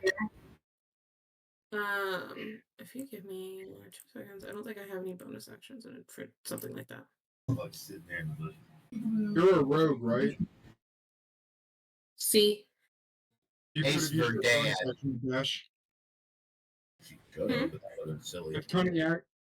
Do they still get that? You have a bonus. You should have a bonus action dash. Yeah, it should be called Oh. action. And if not, I don't care. Just say it because I think it exists still. No, you're right. I'm sorry. I didn't realize that I had that. I just didn't realize that was something I had. I'm looking over like the bonus actions now. I'm not used to the newer version of Rogue. You got to use your sneak attack dice get to be used differently now too on your turns. I like the versatility of sneak attack now. Oh yeah, there's some really cool stuff on it. He's healing dice. It's very cool. Yeah, they're back. Okay. And you have a shotgun as well. No, I have used that. Okay. No, I was gonna do something, but I can't. That makes you strong. Yeah. I'm so sorry. Fucking Arrested Development. Alright, I'm gonna use my bonus action to dash with my cunning action, and I'm gonna go hide in these bushes right here. Not hide as in like hide, like the action hide, like just do it. I'm just going over there. I'm trying to find any cover I can at this point. I'm done with my movement. Does anybody remember what's outside of the wall?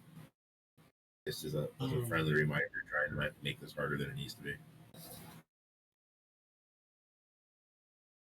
I do.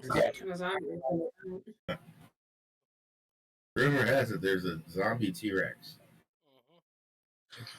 Fuck me, I forgot about that. I'm gonna throw that out there as just to kind of just realizing how bad I wrote this at this point. Yeah. I think this stop wrestling again. Something for No, that's not how that works. Well, I might get eaten by a T-Rex, guys. It's fine. They're on the outside of the wall. I'm just letting everybody know. I'm reminding everyone ahead of time of something that I'll pretend was in some imaginary dossier that you were all getting. If we I break it appreciate open, that. will it go after everything though? You would have discovered that in the past. It did. Actually, I wouldn't because none of my characters know anything about this map. This is the same one. I thought this was the cave map. This was the I one don't that think I forced where you're all defenders of the gloom. So that's more of me going from a story perspective. Oh, you don't know this? Your character does. Why? Because of the organization you belong to. Gotcha. Okay. I'm all about blowing that walls I apart. told you why I made the emblem of the Gloom Defender was so that because table talk was horrible. So I'm like, yeah, you just all know everything at all times. I ain't gonna fuck with Let's bring the puppy inside. Come on. Let's bring it in. fuckers.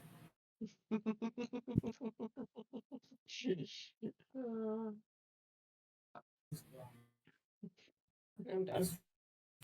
My dearest Braun. The other zombie saw you, went, hey there, smack you. You say, ha ha, nothing hits me. I go, now, second wing.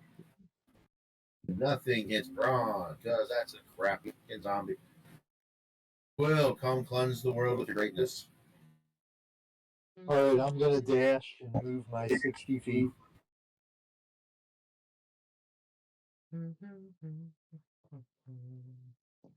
Okay, somewhere right in there. All right, that's my turn.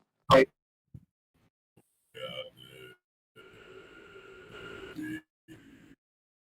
into my lump of flesh.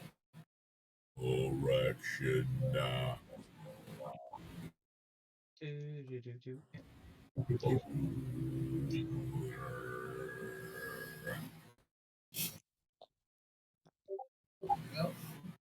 Go, Sir William. Go, Sir William. I summon my zombie T-Rex mount. Watching a holy paladin riding a zombie mount. Yeah. Real paladin would not do that.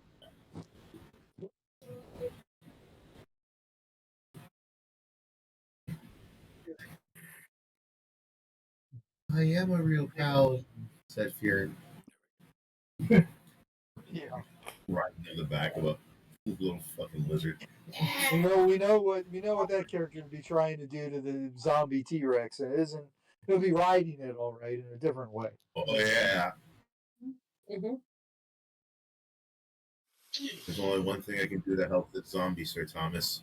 I shall be his phallus. Raw. Raw. It's still Monday. It's fitting. All right. I hadn't made a phallus reference in almost 7 days online. How he's still breathing? That's a good point. He's got a sniffle. I absolutely love and hate Fearin. It is the most slapstick, goofy character. I love how everything I do is right. It's right for the character, but it's so demeaning to actual D&D, but it's fun.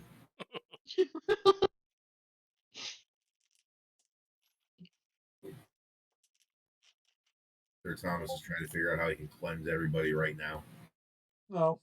That's Sir William Stark.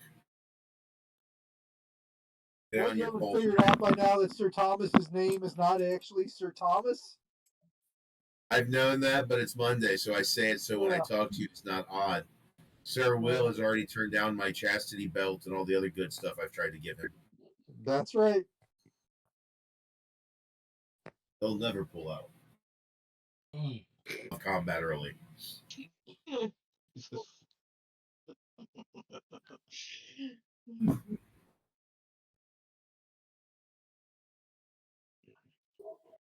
Oh, Sir William. Okay, But so you dashed. Did you make it I in range? dashed. I ended my turn. Oh, hum, ho, hum.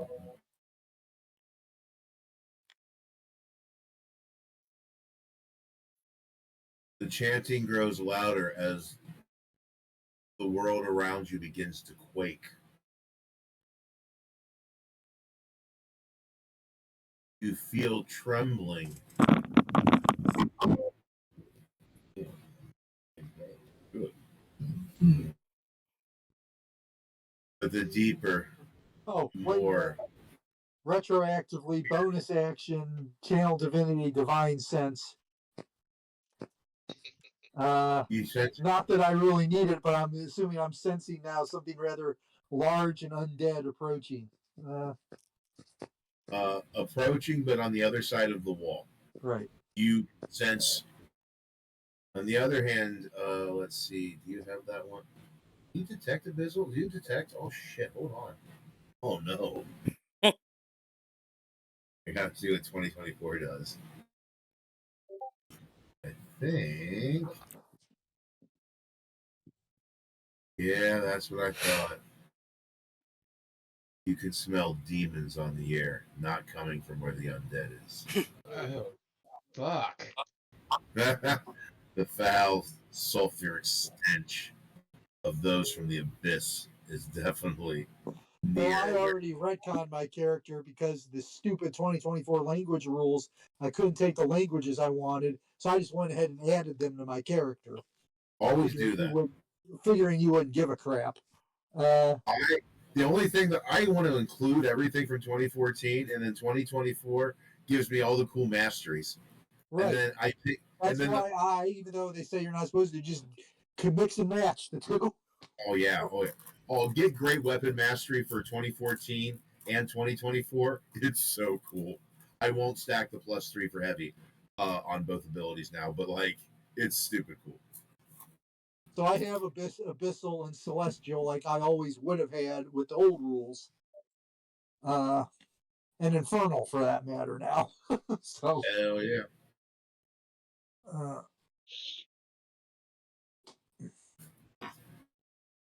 So I'm understanding if they're chanting in abyssal, I'm understanding it now. Mm-hmm. And go back to whatever you were doing when I decided to retcon the end of my turn. But oh yeah, you know they're just got my own freaking race and subclasses called Sir Will.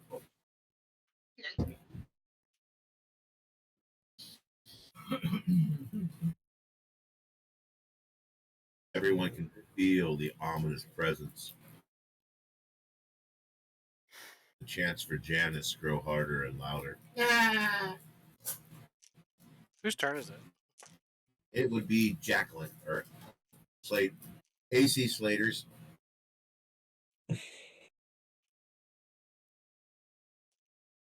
I'm gonna move right behind this zombie, still kind of staying in the bushes, and I'm gonna attack.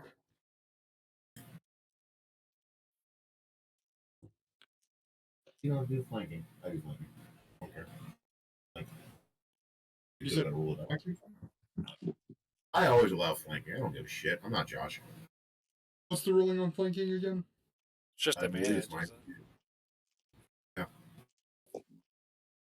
What is it? -2 if you're playing Magic the Gathering. I think you just get advantage. Oh, I'm hitting anyways, yeah.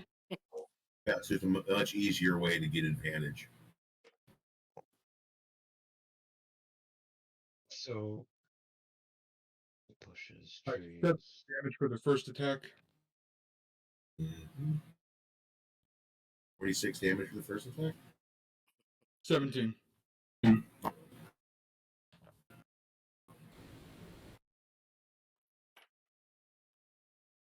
Who's pitching? Rocky, is that you? Hey, buddy. There's a vast temperature difference between out there and in here. You can feel cold air blowing through the doorway. Mm-hmm. So there's a big ass temp difference. That's it. The second one hit. That's going to be 16 more damage. That's it? Didn't get double kill this time. It's dead. But you did do enough where it's dead and it did not pop back up.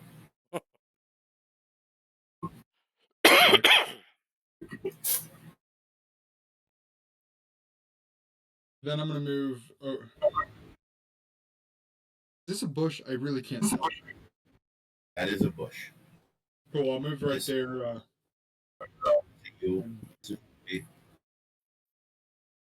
I'll do the Nick property with an ultimate dagger. Jesus Christ. God, what the fuck, dude? Another I nat don't- 20. Hey, Jake, I'm Jake, sorry. Jake. I'm sorry. Zug is just gonna casually stroll through the garden while everything dies. Yeah. That's 18 damage from the Nick property. Okay. Pops up with 1 hit point. And I'll use a focus point for Flurry of Blows. Yeah. Okay. Go, monk shit. Monk shit. Monk shit. Jesus. 27 on that. Oh, yo. Shield. Oops, go ahead. 7 more damage. Well, let's see. Can I might save. Hold on.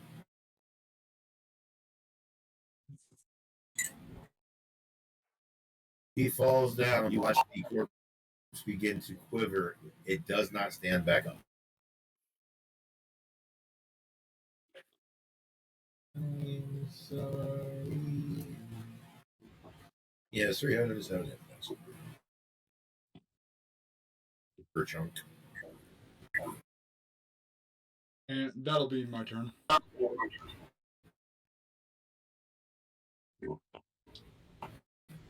At this point, the commotion from all the random zombies has stopped. The chanting has grown louder. Sir Thomas, or God damn it, I'm sorry, Eugene. Sir William Stark stomach begins to turn from the putrid smell of rotten eggs and Satan.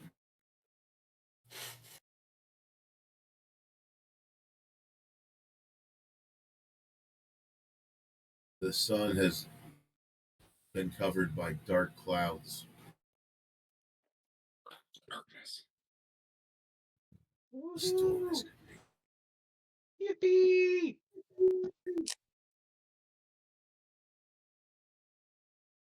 It has become clear to all of you that the summoning of the statue of Janus and the construct that could give Livendus Corvinus movement along the mortal realm again. And a lot of other things that you don't know about, but that's as far as you really know with what's going on with the storyline here.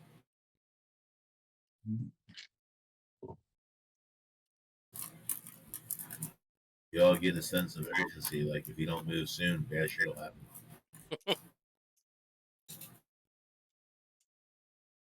Question is, where do we go?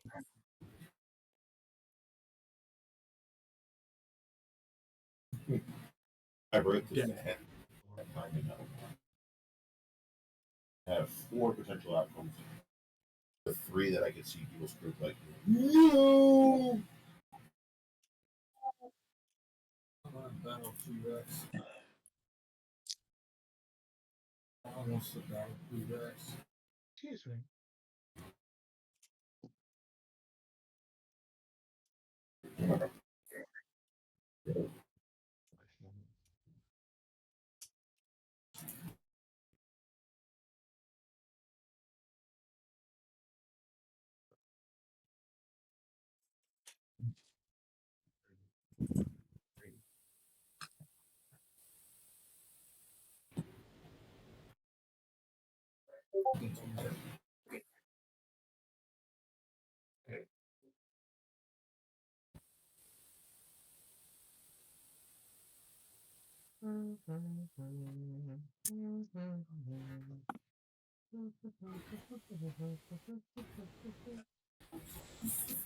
Alright, so Slade is done.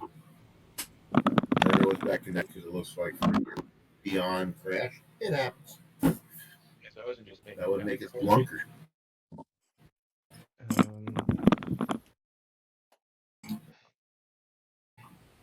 My name is Lucinda Parsons. So how much of this map do we see right now? You see all that. So we see the cultists and all that shit over there at that distance. Yep. It's almost like somehow magically the final departing ability of the Keeper of Husks was to give you an understanding of what was going on in his realm immediately. Such a cool ability. So, Okay, I've got to see if this is going to work.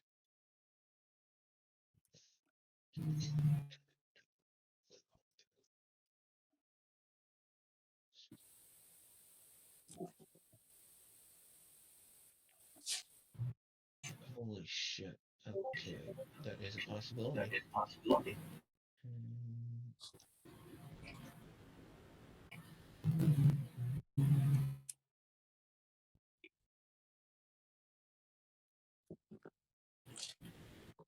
for the four fantastic four.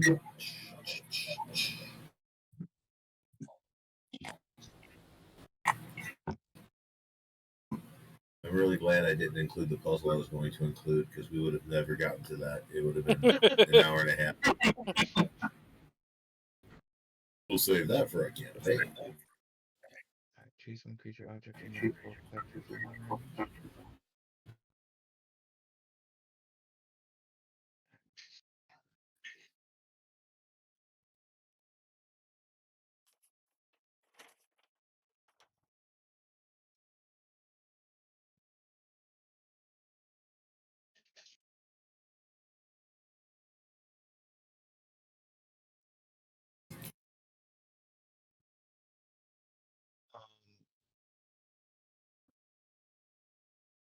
So Jordan, is the spell chanting whatever they're doing higher than 3rd level? Roll an Arcana check just so I sound like I'm going to make you try for it, even though I think you're going to blow that check out of the water. Nat 20? Keep wasting it on that shit. I know. You can say with certainty with the amount of chanting, the sound, the changing of the weather. This is likely above the 3rd level, as they are calling upon deities and summoning them to the mortal realm. You know, but you can always try. That's why I kind of figured Counterspell was not a good thing to go with, so Dispel Magic probably. I'm just trying to figure out my DC here. 10 plus spell. As I go through to make things fun, remember at the end of the day, if they're chanting and it's a ritual, that means there's concentration. That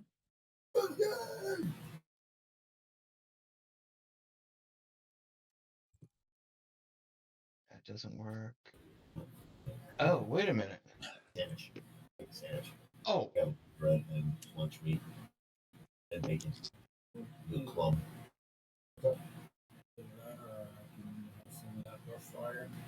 You can have bread. Okay. Well, let's try breaking concentration. We can do this. I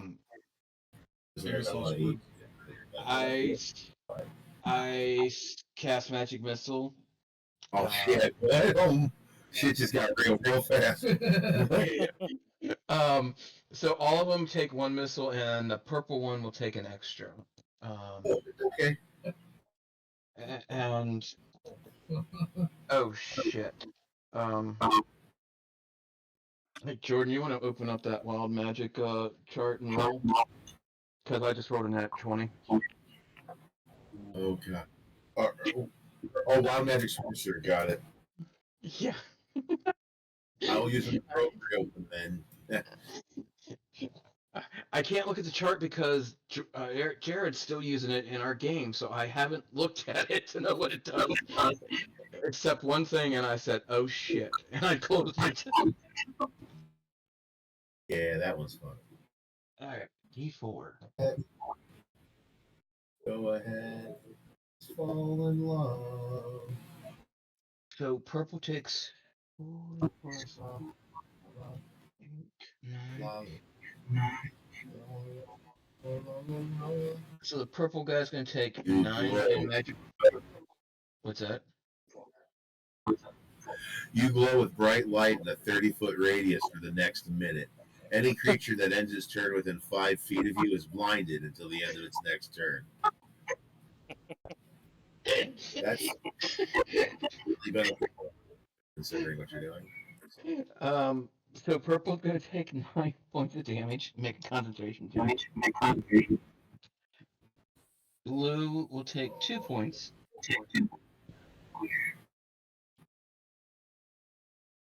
What is that? Reddish brown, whatever the fuck that color is. If I get closer, I could probably see it. So this one's gonna take 5. And then orange is gonna take 4 points. You said purple hit it. Purple got hit twice, right? Yeah. Yeah, you got hit twice. So it's gonna 9 make 2 total. concentration checks. Which purple? I'm not saying purple that's alive. He's got it's right here. Oh, I'm No. sorry. I'm sorry. It blinked.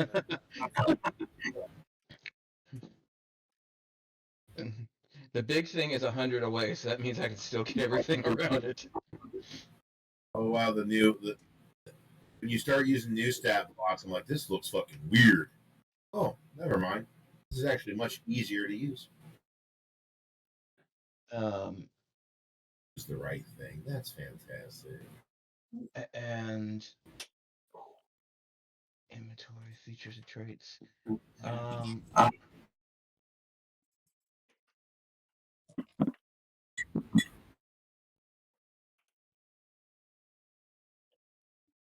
And I think Fuck.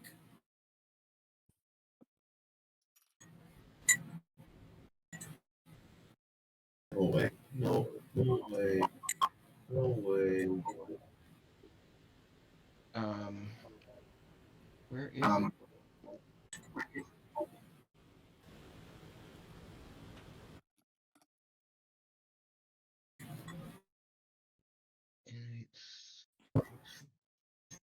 I'm looking for the one thing that you can do as a sorcerer.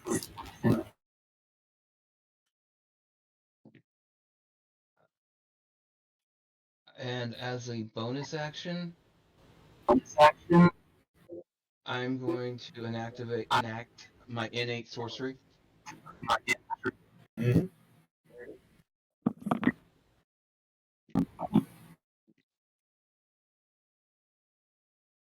And that's my turn.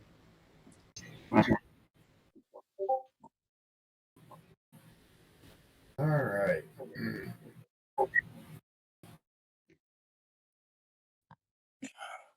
As the missiles penetrate each of the cultists, you watch 4 of them fall over, losing concentration. The homunculus that had begun to move falls motionless. Shouts of really pissed off dudes can be heard. Suddenly, demons appear around you. You have succeeded in stopping the return of Levandris Corvinus this time. But will you escape the cultists? Oh, that makes Bron's turn. To be determined in a second night.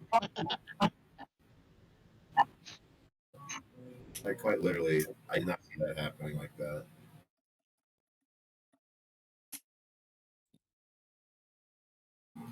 Right. Run away.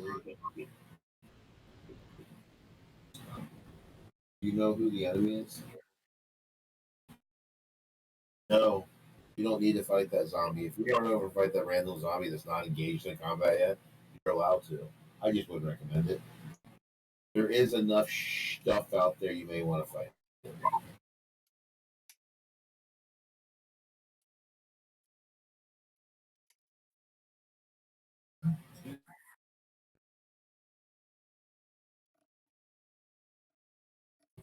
Oh, I forgot about the sorcerer. Michael the sorcerer. Let's have fun. Blow shit up. Hey, he's not a warlock at least. Yeah, warlocks suck. I was gonna make a warlock that was gonna pretend to be the healer and like nonstop and be like, I need a break, man. If you want to be healed, I need a break. Okay, I need a short rest. I need an hour, okay? You're gonna use up everything. Best you can hope for is spare the dying.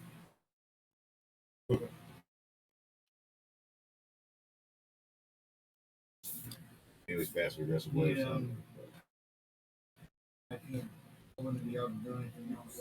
All right, no javelin, no fun, no love, no glove, no love. Wow, long distance. It's just disadvantage of long distance. It's up to you, brother. What's that?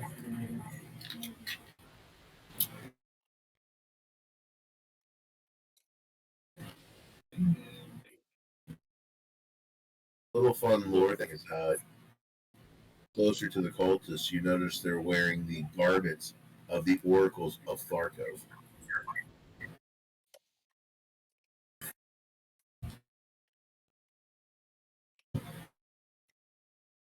Which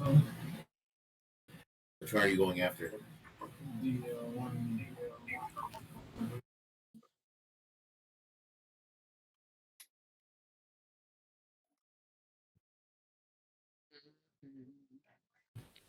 Are you going for? Here? Okay, this one. If you're that close, you just attack with a regular weapon, dude. That's what I'm doing. Okay, you use the javelin. That's fine. I don't give a shit. You're using sword that hits. Use whatever weapon you want at this point in time. Don't use a javelin. You just told him to use whatever he wanted. Heard. All right. Cool. 10 damage. Go with 1d6 4, 10 damage.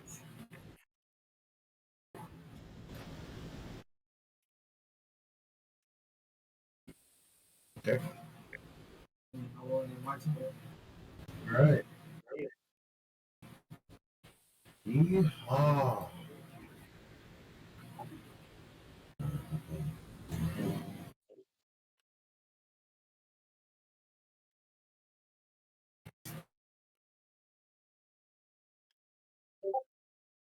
Cast spiritual weapon.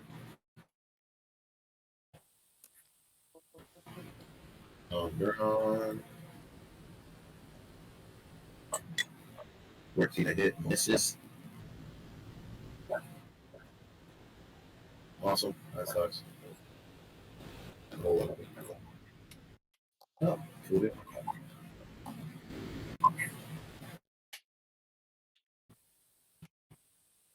Shadow Demon. Sweet. Flies down to say hi to Braun.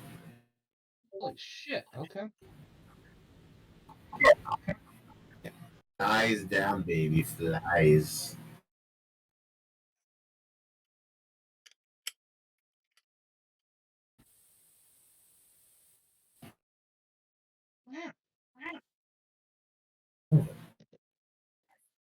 Sorry, just once again looking at everything I have and watching Eugene be a walking anti-Jordan.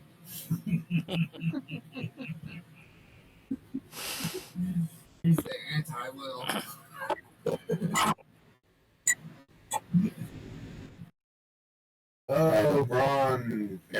reviving and packing it. You dipshit. At some point, you will lose this battle. I have advantage. Several guards. Nat 20.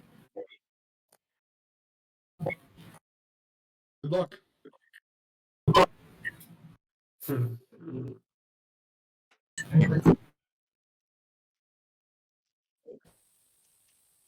That's 14 slashing. 8 slashing with 14. You're raging today. Excellent.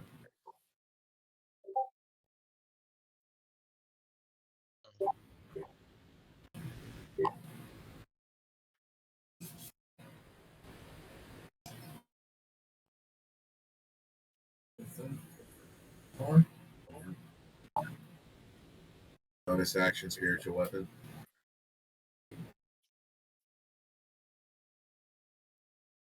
Attacks Braun.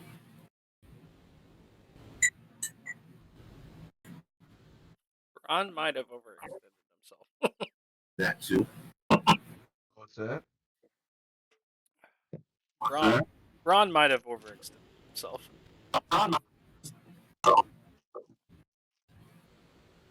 You ready for another one? Braun, I need a wisdom saving roll.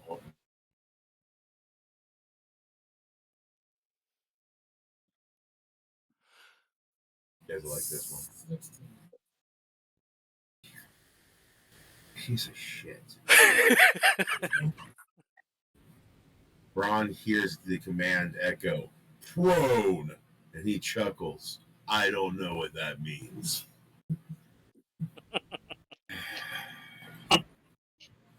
Relatively scary for a second. Oh, that's funny.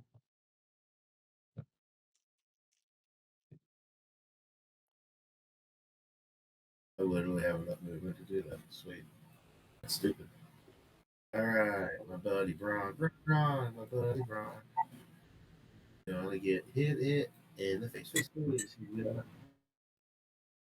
Fuck you, dude. No, I don't. Not today. Zug, you're up. That was that was a very weak showing on my part. These cultists suck.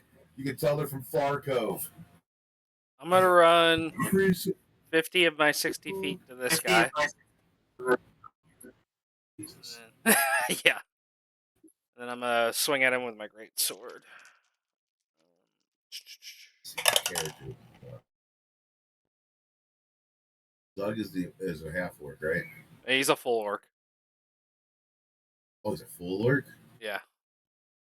21 to hit. So that's gonna be. That's a smacky smack. Yep, I'm gonna do Savage Attacker on this one, just to see. It's gonna be 11 damage. Okay. And then my second attack.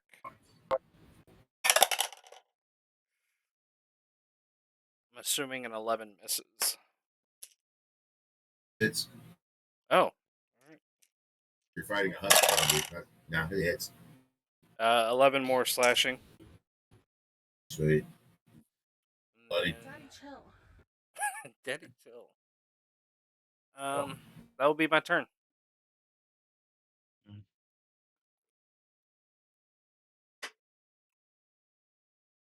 You feel the rage grow inside of you, Zug. An image of a fierce-looking penguin enters your mind. You are inspired by the visage of Enki. I look at your character and make sure that that's not your character. That's your character. Right. Put your stuff and make it up on the. Well, you do have monk. So you remember those cool little fist wraps that Enki has? Yeah. You have them now until the end of this one shot. They're awakened. Jesus After this Christ. one shot, they fall asleep for some time, but you'll have them still. Fair enough. Sweet. That's why you don't let Dory do one shots and go, and then we'll give you the stuff for our campaign. That's how bards one shot Vecna-esque characters. All right. Another demon. Finally, a demon that can try to kill you, Bron. Go, demon. Go. Go. Nope, Sir Will's not close enough to fuck me up yet.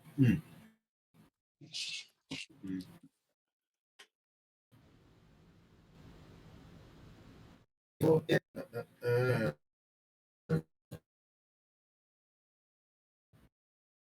My rule halls do 14 points of psychic damage. Your lack of intelligence, but you still. Basic man.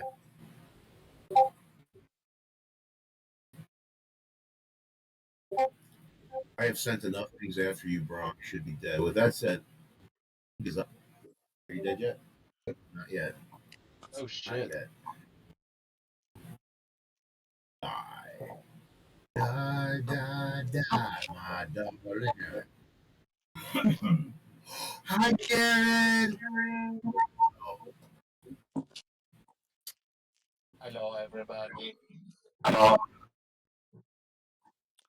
Hola. Okay. I'm just gonna be in the background and listen.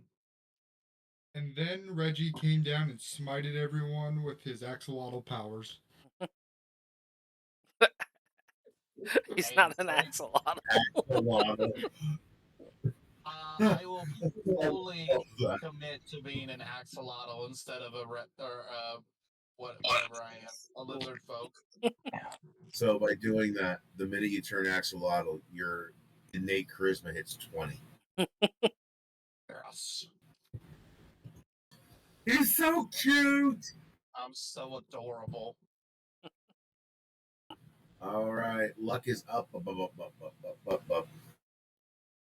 All right, I have a question before we go. What, yes? How many of these guys right here, this general area, are cultists?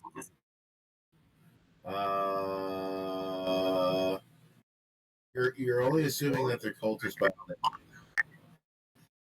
Basing it off the behavior of them circling the. this one are dressed like Oracle High Priests. This scary looking one looks like a shadow with wings and is flying. What? You would assume that the demon would be. Okay, and these guys right here around where the Lysandrus thing was? Those are all cultists. Beautiful. Okay. Okay. At this point, any shadow demons that are still around haven't had their turn. I'm going to promise you, unless you hit them, you already know where they're going. Love you, Ron. Okay. Luck is going to pull her grenade launcher out. Son of a bitch. You don't even need that. It's not like you're shooting that for her. I'm going to use my zap grenade, which can go 1,000 feet with my grenade launcher. And it goes for a 20 feet area effect with the grenade launcher being used. Sweet. Because I read my shit today. Bye, Ron. You can always come back to the sky, buddy. Sorry. Hey, don't worry, I'll go and heal him on my turn. We'll see. Yeah, but you keep moving it to the left of the man. More. Yeah, so I was primarily aiming for the cultists, but if I can get more people, You still have Remember, these guys back here. The lateral is just extra practice. That's not a response. It's not a reaction. So you won't be able to do it. You'll have to back up and do it. If you get hit. What's that? here's Sorry. the thing: you shouldn't be worried because you have to make sure I actually have to hit first.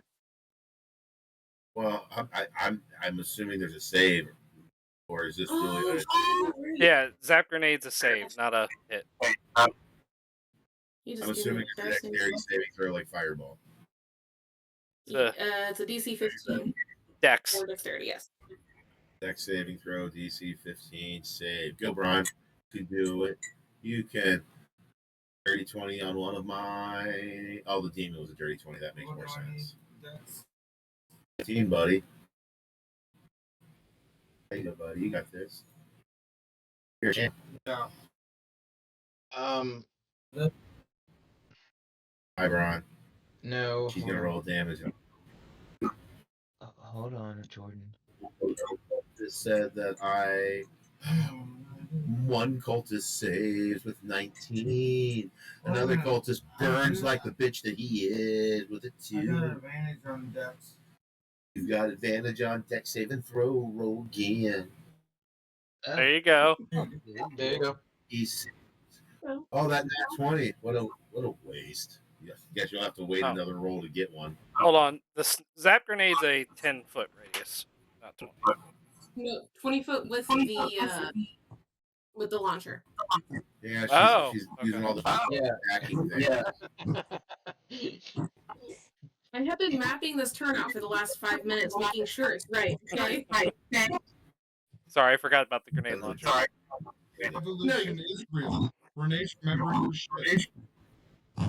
It happens every once in a while. Nice to a nat 20. That demon can take half as well. So there you go. I need to roll. Thanks. You said one of them burns, right? No, zap grenade. If they fail the dex save, they take 2d6 lightning and can't take reactions. Yeah. Great, which I'm about to roll. And the way it's worded, I'm assuming if they succeed, they just avoid it. They can what? Sorry. The way I read it, if they succeed, they just avoid everything. No damage, no effect. I believe that's correct. Let me double check. So, Jordan, did any of you guys make it?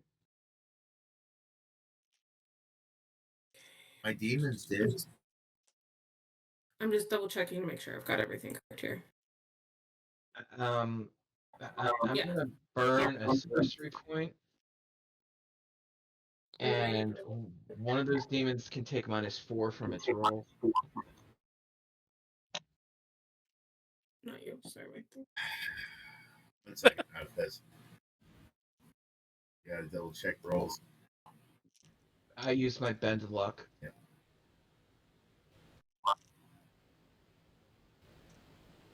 Alright. I'm assuming you're gonna want me to apply it to the one that's gonna make the most difference.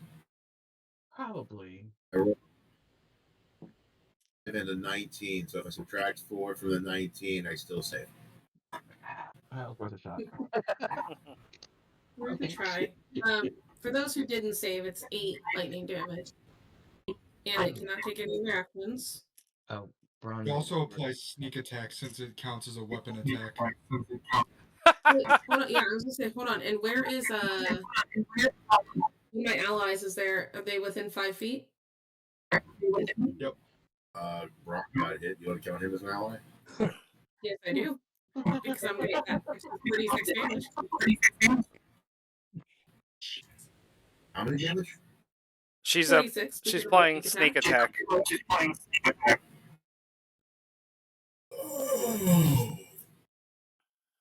Oh, and question about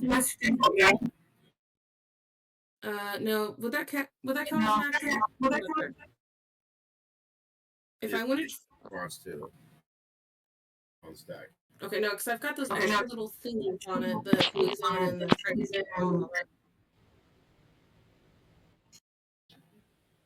You can keep adding those things. I can say with beyond a shadow of a doubt, anything that can die to the stuff you've done has died. And anything that has not died or kind of scoffed it off, probably understand why. Because they're demons. That's because they're demons. Unfortunately, Demons are immune to poison. you got the anti-demon getting somewhere with a sword to walk over and start urinating on things. There's 6 minutes left. Sir Will can walk through here and slay a bunch of demons without trying. Yeah, I don't have that much movement. Okay, and double check. I didn't take a bonus action yet, so since I did not move on this turn, I'm also going to take my steady aim bonus action and give myself advantage on my next. Oh, ignore me. That's for next turn. Because I'm stupid sometimes. Anyways, I'm done. Oh, okay. I read halfway through. I didn't read all the way. Readings for losers. It's lame. And coming down to say hi, Braun. Say hi, Braun. Here's our demon. Gonna hit you, Braun. Not. I don't know. I can't read what it says. 3. It misses. A free hit. Sir Will I am. You are up. And I'm going to summon my mount, my steed, my celestial warhorse, and move 60 feet. Be within range of all these idiots surrounding the Supreme Idiot Braun. And what is the Supreme Idiot Braun's current hit point status? 2.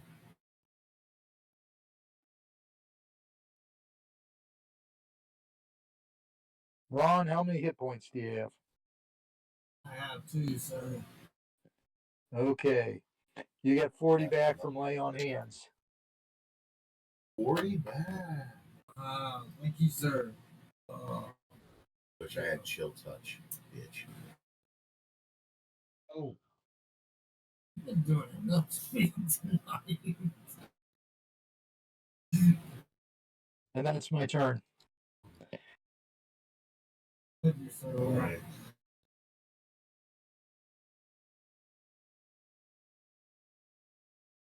All right. Take me home tonight. I don't want to smack you. That is my friend Zug. Zug Zuckerberg getting clawed. Like 24 to hit. That hits. Yeah. 8 to hit. Guess it does well. 5, 4.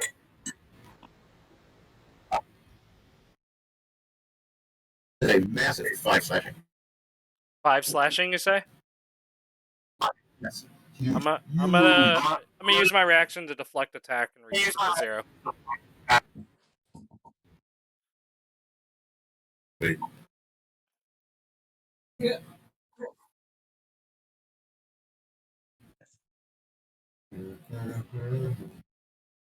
Oh, that's the wrong person. 6.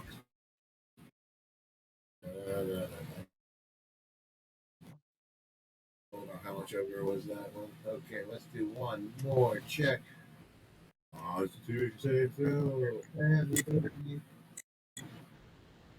he stays dead. Zombie does not get back up. Oh no, I didn't use the focus point to redirect it. I just deflected it. Oh, okay, you did it just to deflect it. I was like, oh, that's damage, baby. It's dead. Yeah, no. Sorry. Dead anyway. Yeah. Sorry. It died from your intimidating presence. Right. Felt and keys. All right.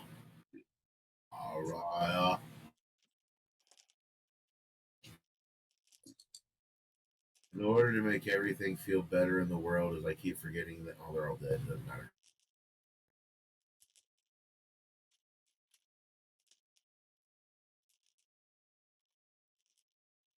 Ron, wisdom saving throw.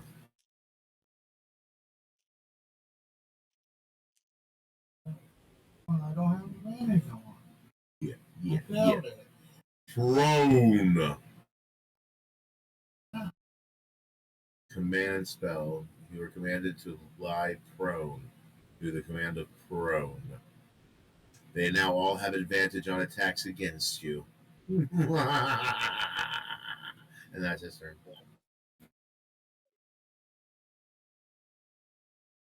Apparently when they hit me twice.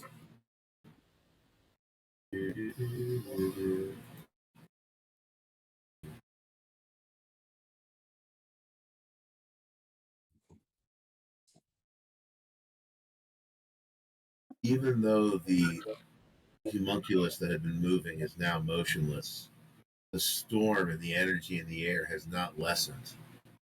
In a lot of ways, it's increased. You notice the demons look more agitated. Slate, it's your turn. All right, I'm gonna use a keep focus point to bonus action dash, which will put me right there, I believe. And I'll make. I don't think you have to burn a focus point anymore. Wait, what?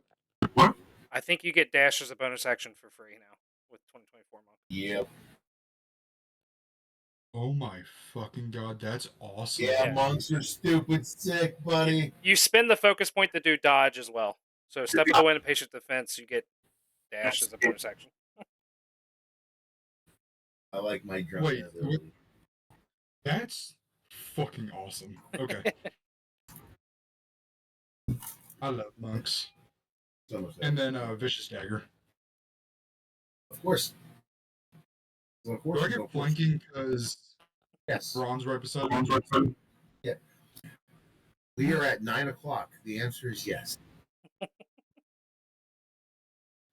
19 hit? Oh, yeah. Side note, you guys defeated the actual mission right around the time you broke concentration on something that was supposed to be way harder to break concentration on. 18 damage with that one.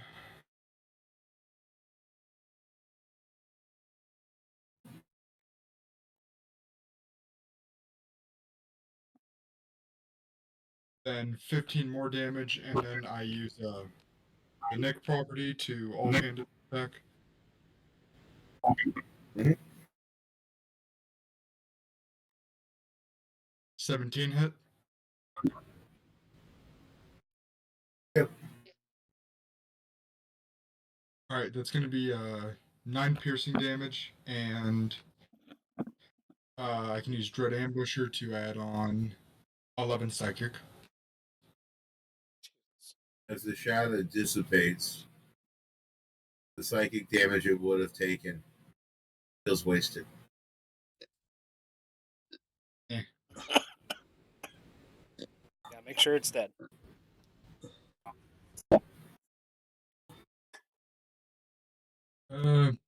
Pretty sure that's my turn.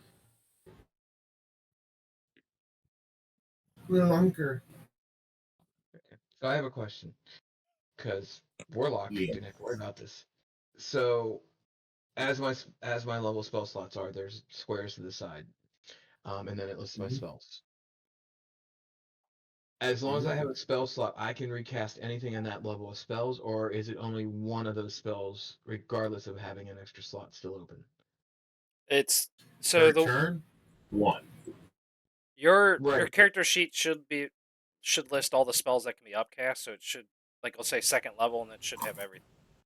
Well, what I'm wanting to do is, because I cast the one earlier on the rock, that was a 4th level. I still have a 4th level spell. Can I cast that again? Yeah. Okay, I just want to double check because.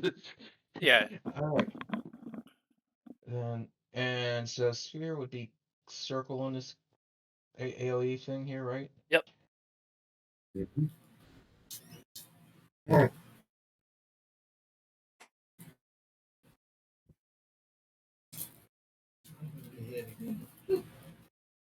Mm-hmm. Okay. So those 3 in that circle, Jordan, need to make a Dex 16 save.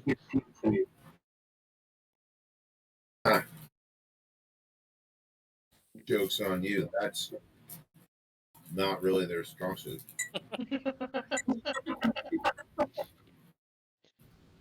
Fail. Pass. Fail.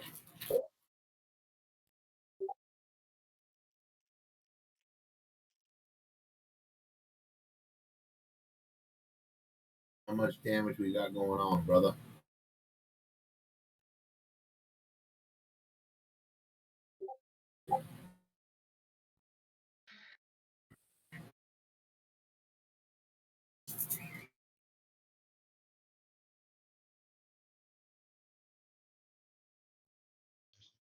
Okay. Well, according to the way this is written, if it made it, it's not going to take any damage, which seems weird.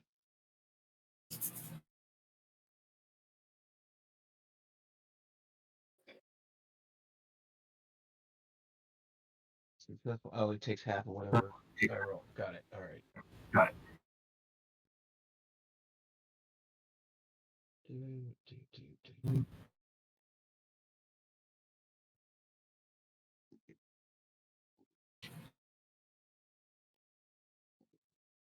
So each of them So take 26, and the one that fails the save takes half. bloody, bloody. And then another 5d4 acid damage at the end of its next turn. Oh, excellent.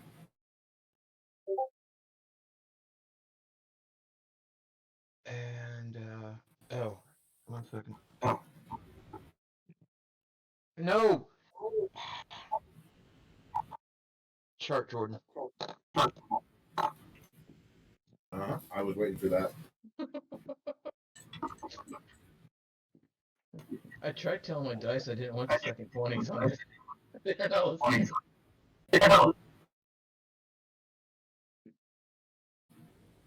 You cast confusion centered on yourself. Oh, Jesus.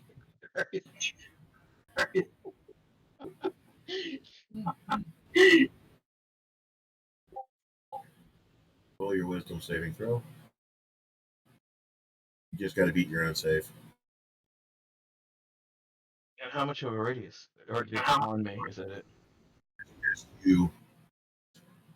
If you want to be really mean, technically, oh no, it's cell phone. I was like, he's got a 90-foot range. I was going to say, it wouldn't surprise me if it did. Oh, my bad.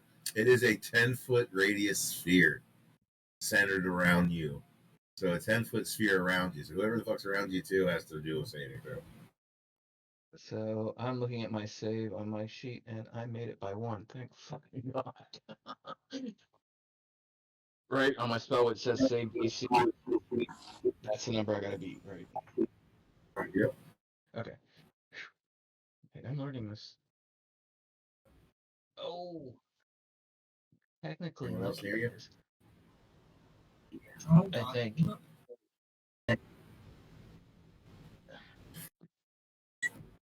Sorry, Renee.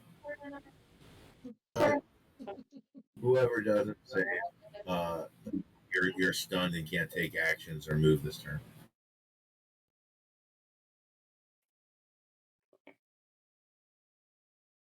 Okay. What's the save on this one? 16.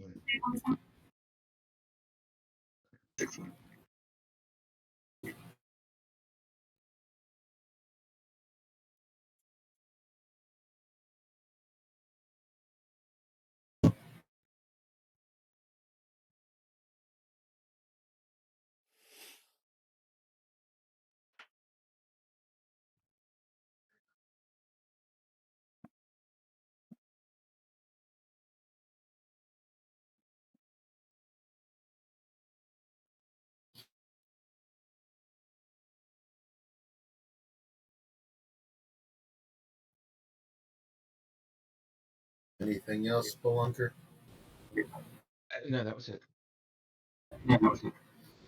Ron, you're up. I'm still prone.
Hello.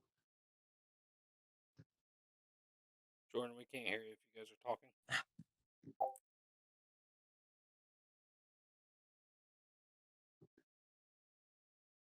Okay, so it wasn't just me that got seemed real quiet.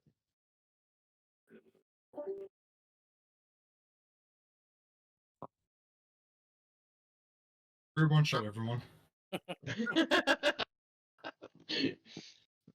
Yeah, sorry, my internet was acting funky, so I didn't hear you say that. Oh no. But I rolled my save. So I heard you say sorry, Renee, and then like everything started to act all weird. Yeah. Probably the best I've rolled all night. Jesus.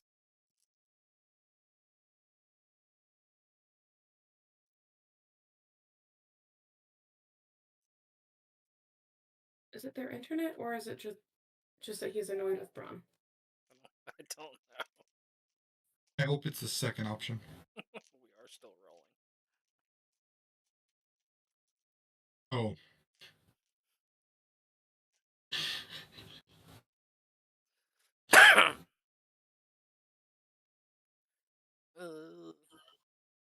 We'll give it a minute or two, and then just call it if he doesn't get on.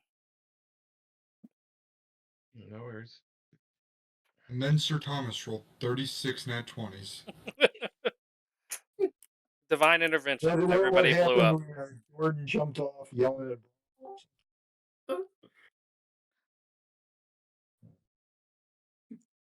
Hola.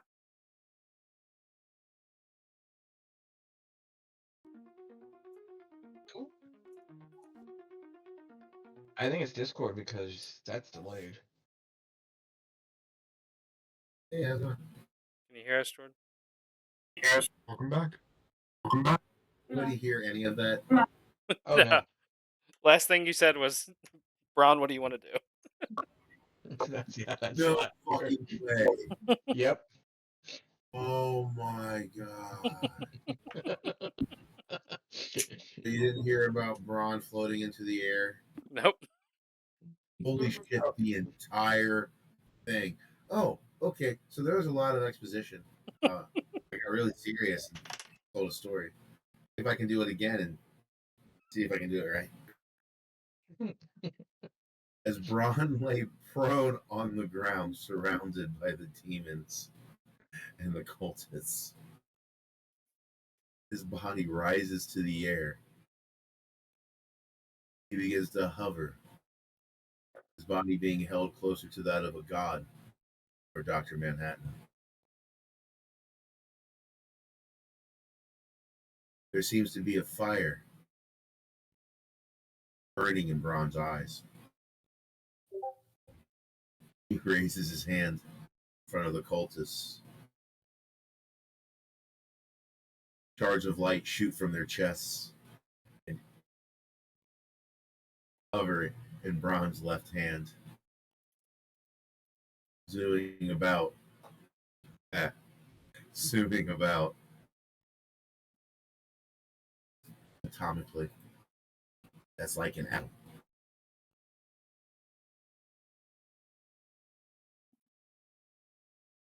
A familiar voice resonates from Braun. You've only managed to delay me, nothing more.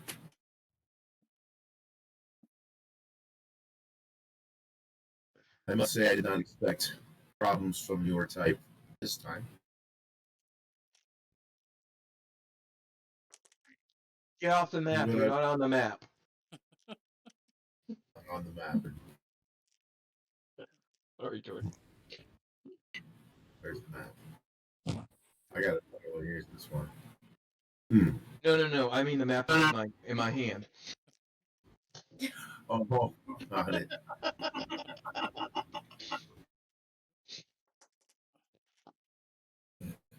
There's a golden visage of this dude hovering around the outside of Braun's half-orc physique.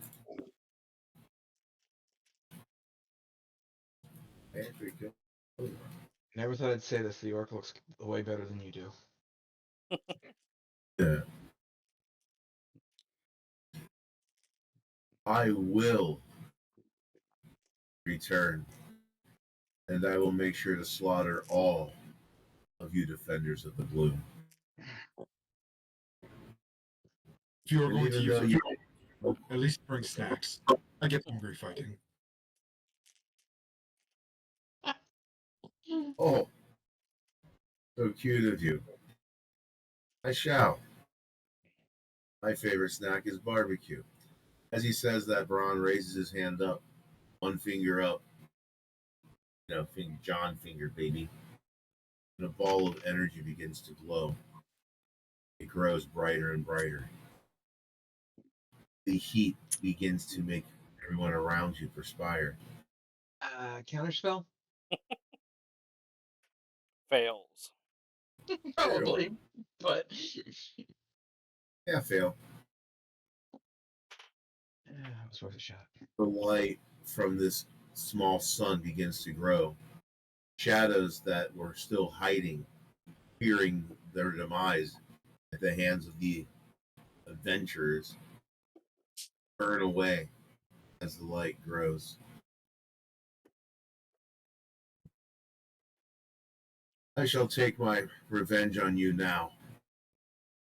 And though I can't keep this smelly husk of a creature, I know this blood, and I will find revenge on this line, starting with that bastard beast.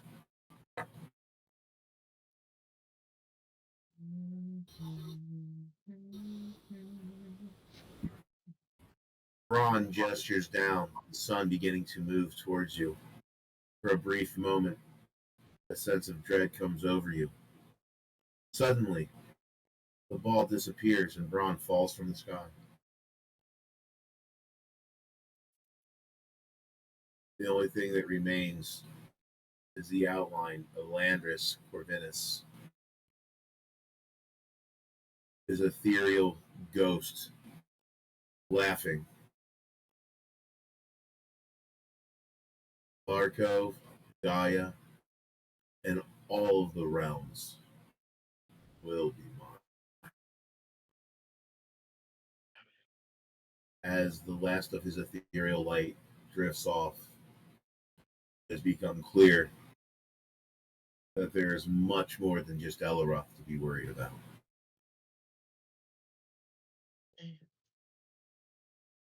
That's where we'll go ahead and end that for tonight. That's a good stopping point. We're getting threatened by someone who claims barbecue is a snack. I think we're fine. I thought he was going to spirit bomb us at first. I was what was heading on, and then I needed. It's my hook for another bad guy for a big baddie that's been around for a while. That links in a lot of the Abyssal play, as I've yet to go off. At some point in time, we're going to have to take on Cthulhu. I mean, come on. At some point, yeah. I mean, we made Eloroth our bitch without even trying. Multiple times. Yeah. He just doesn't stand up. Can't keep it up. It's too many versions of himself all over the world. We're going to fight gods from all the planes, and then there's, oh yeah, he was kind of, he was still a living creature. Oh yeah, he's a bitch. Jordan, thank you for running the one shot. Yes. Thank you, Yeah, Jordan. thank you. Well, I'm glad we got to have it in. Again, I like the story. We're going to get more fun in. I'm looking forward to more summertime. And summertime outside D&D sounds like a blasty blast. Mm-hmm. Guys, you have a wonderful evening. I'm going to go have dinner. Yep. And I will talk at you online later. Bye. I like Bye. You ain't got no Bye.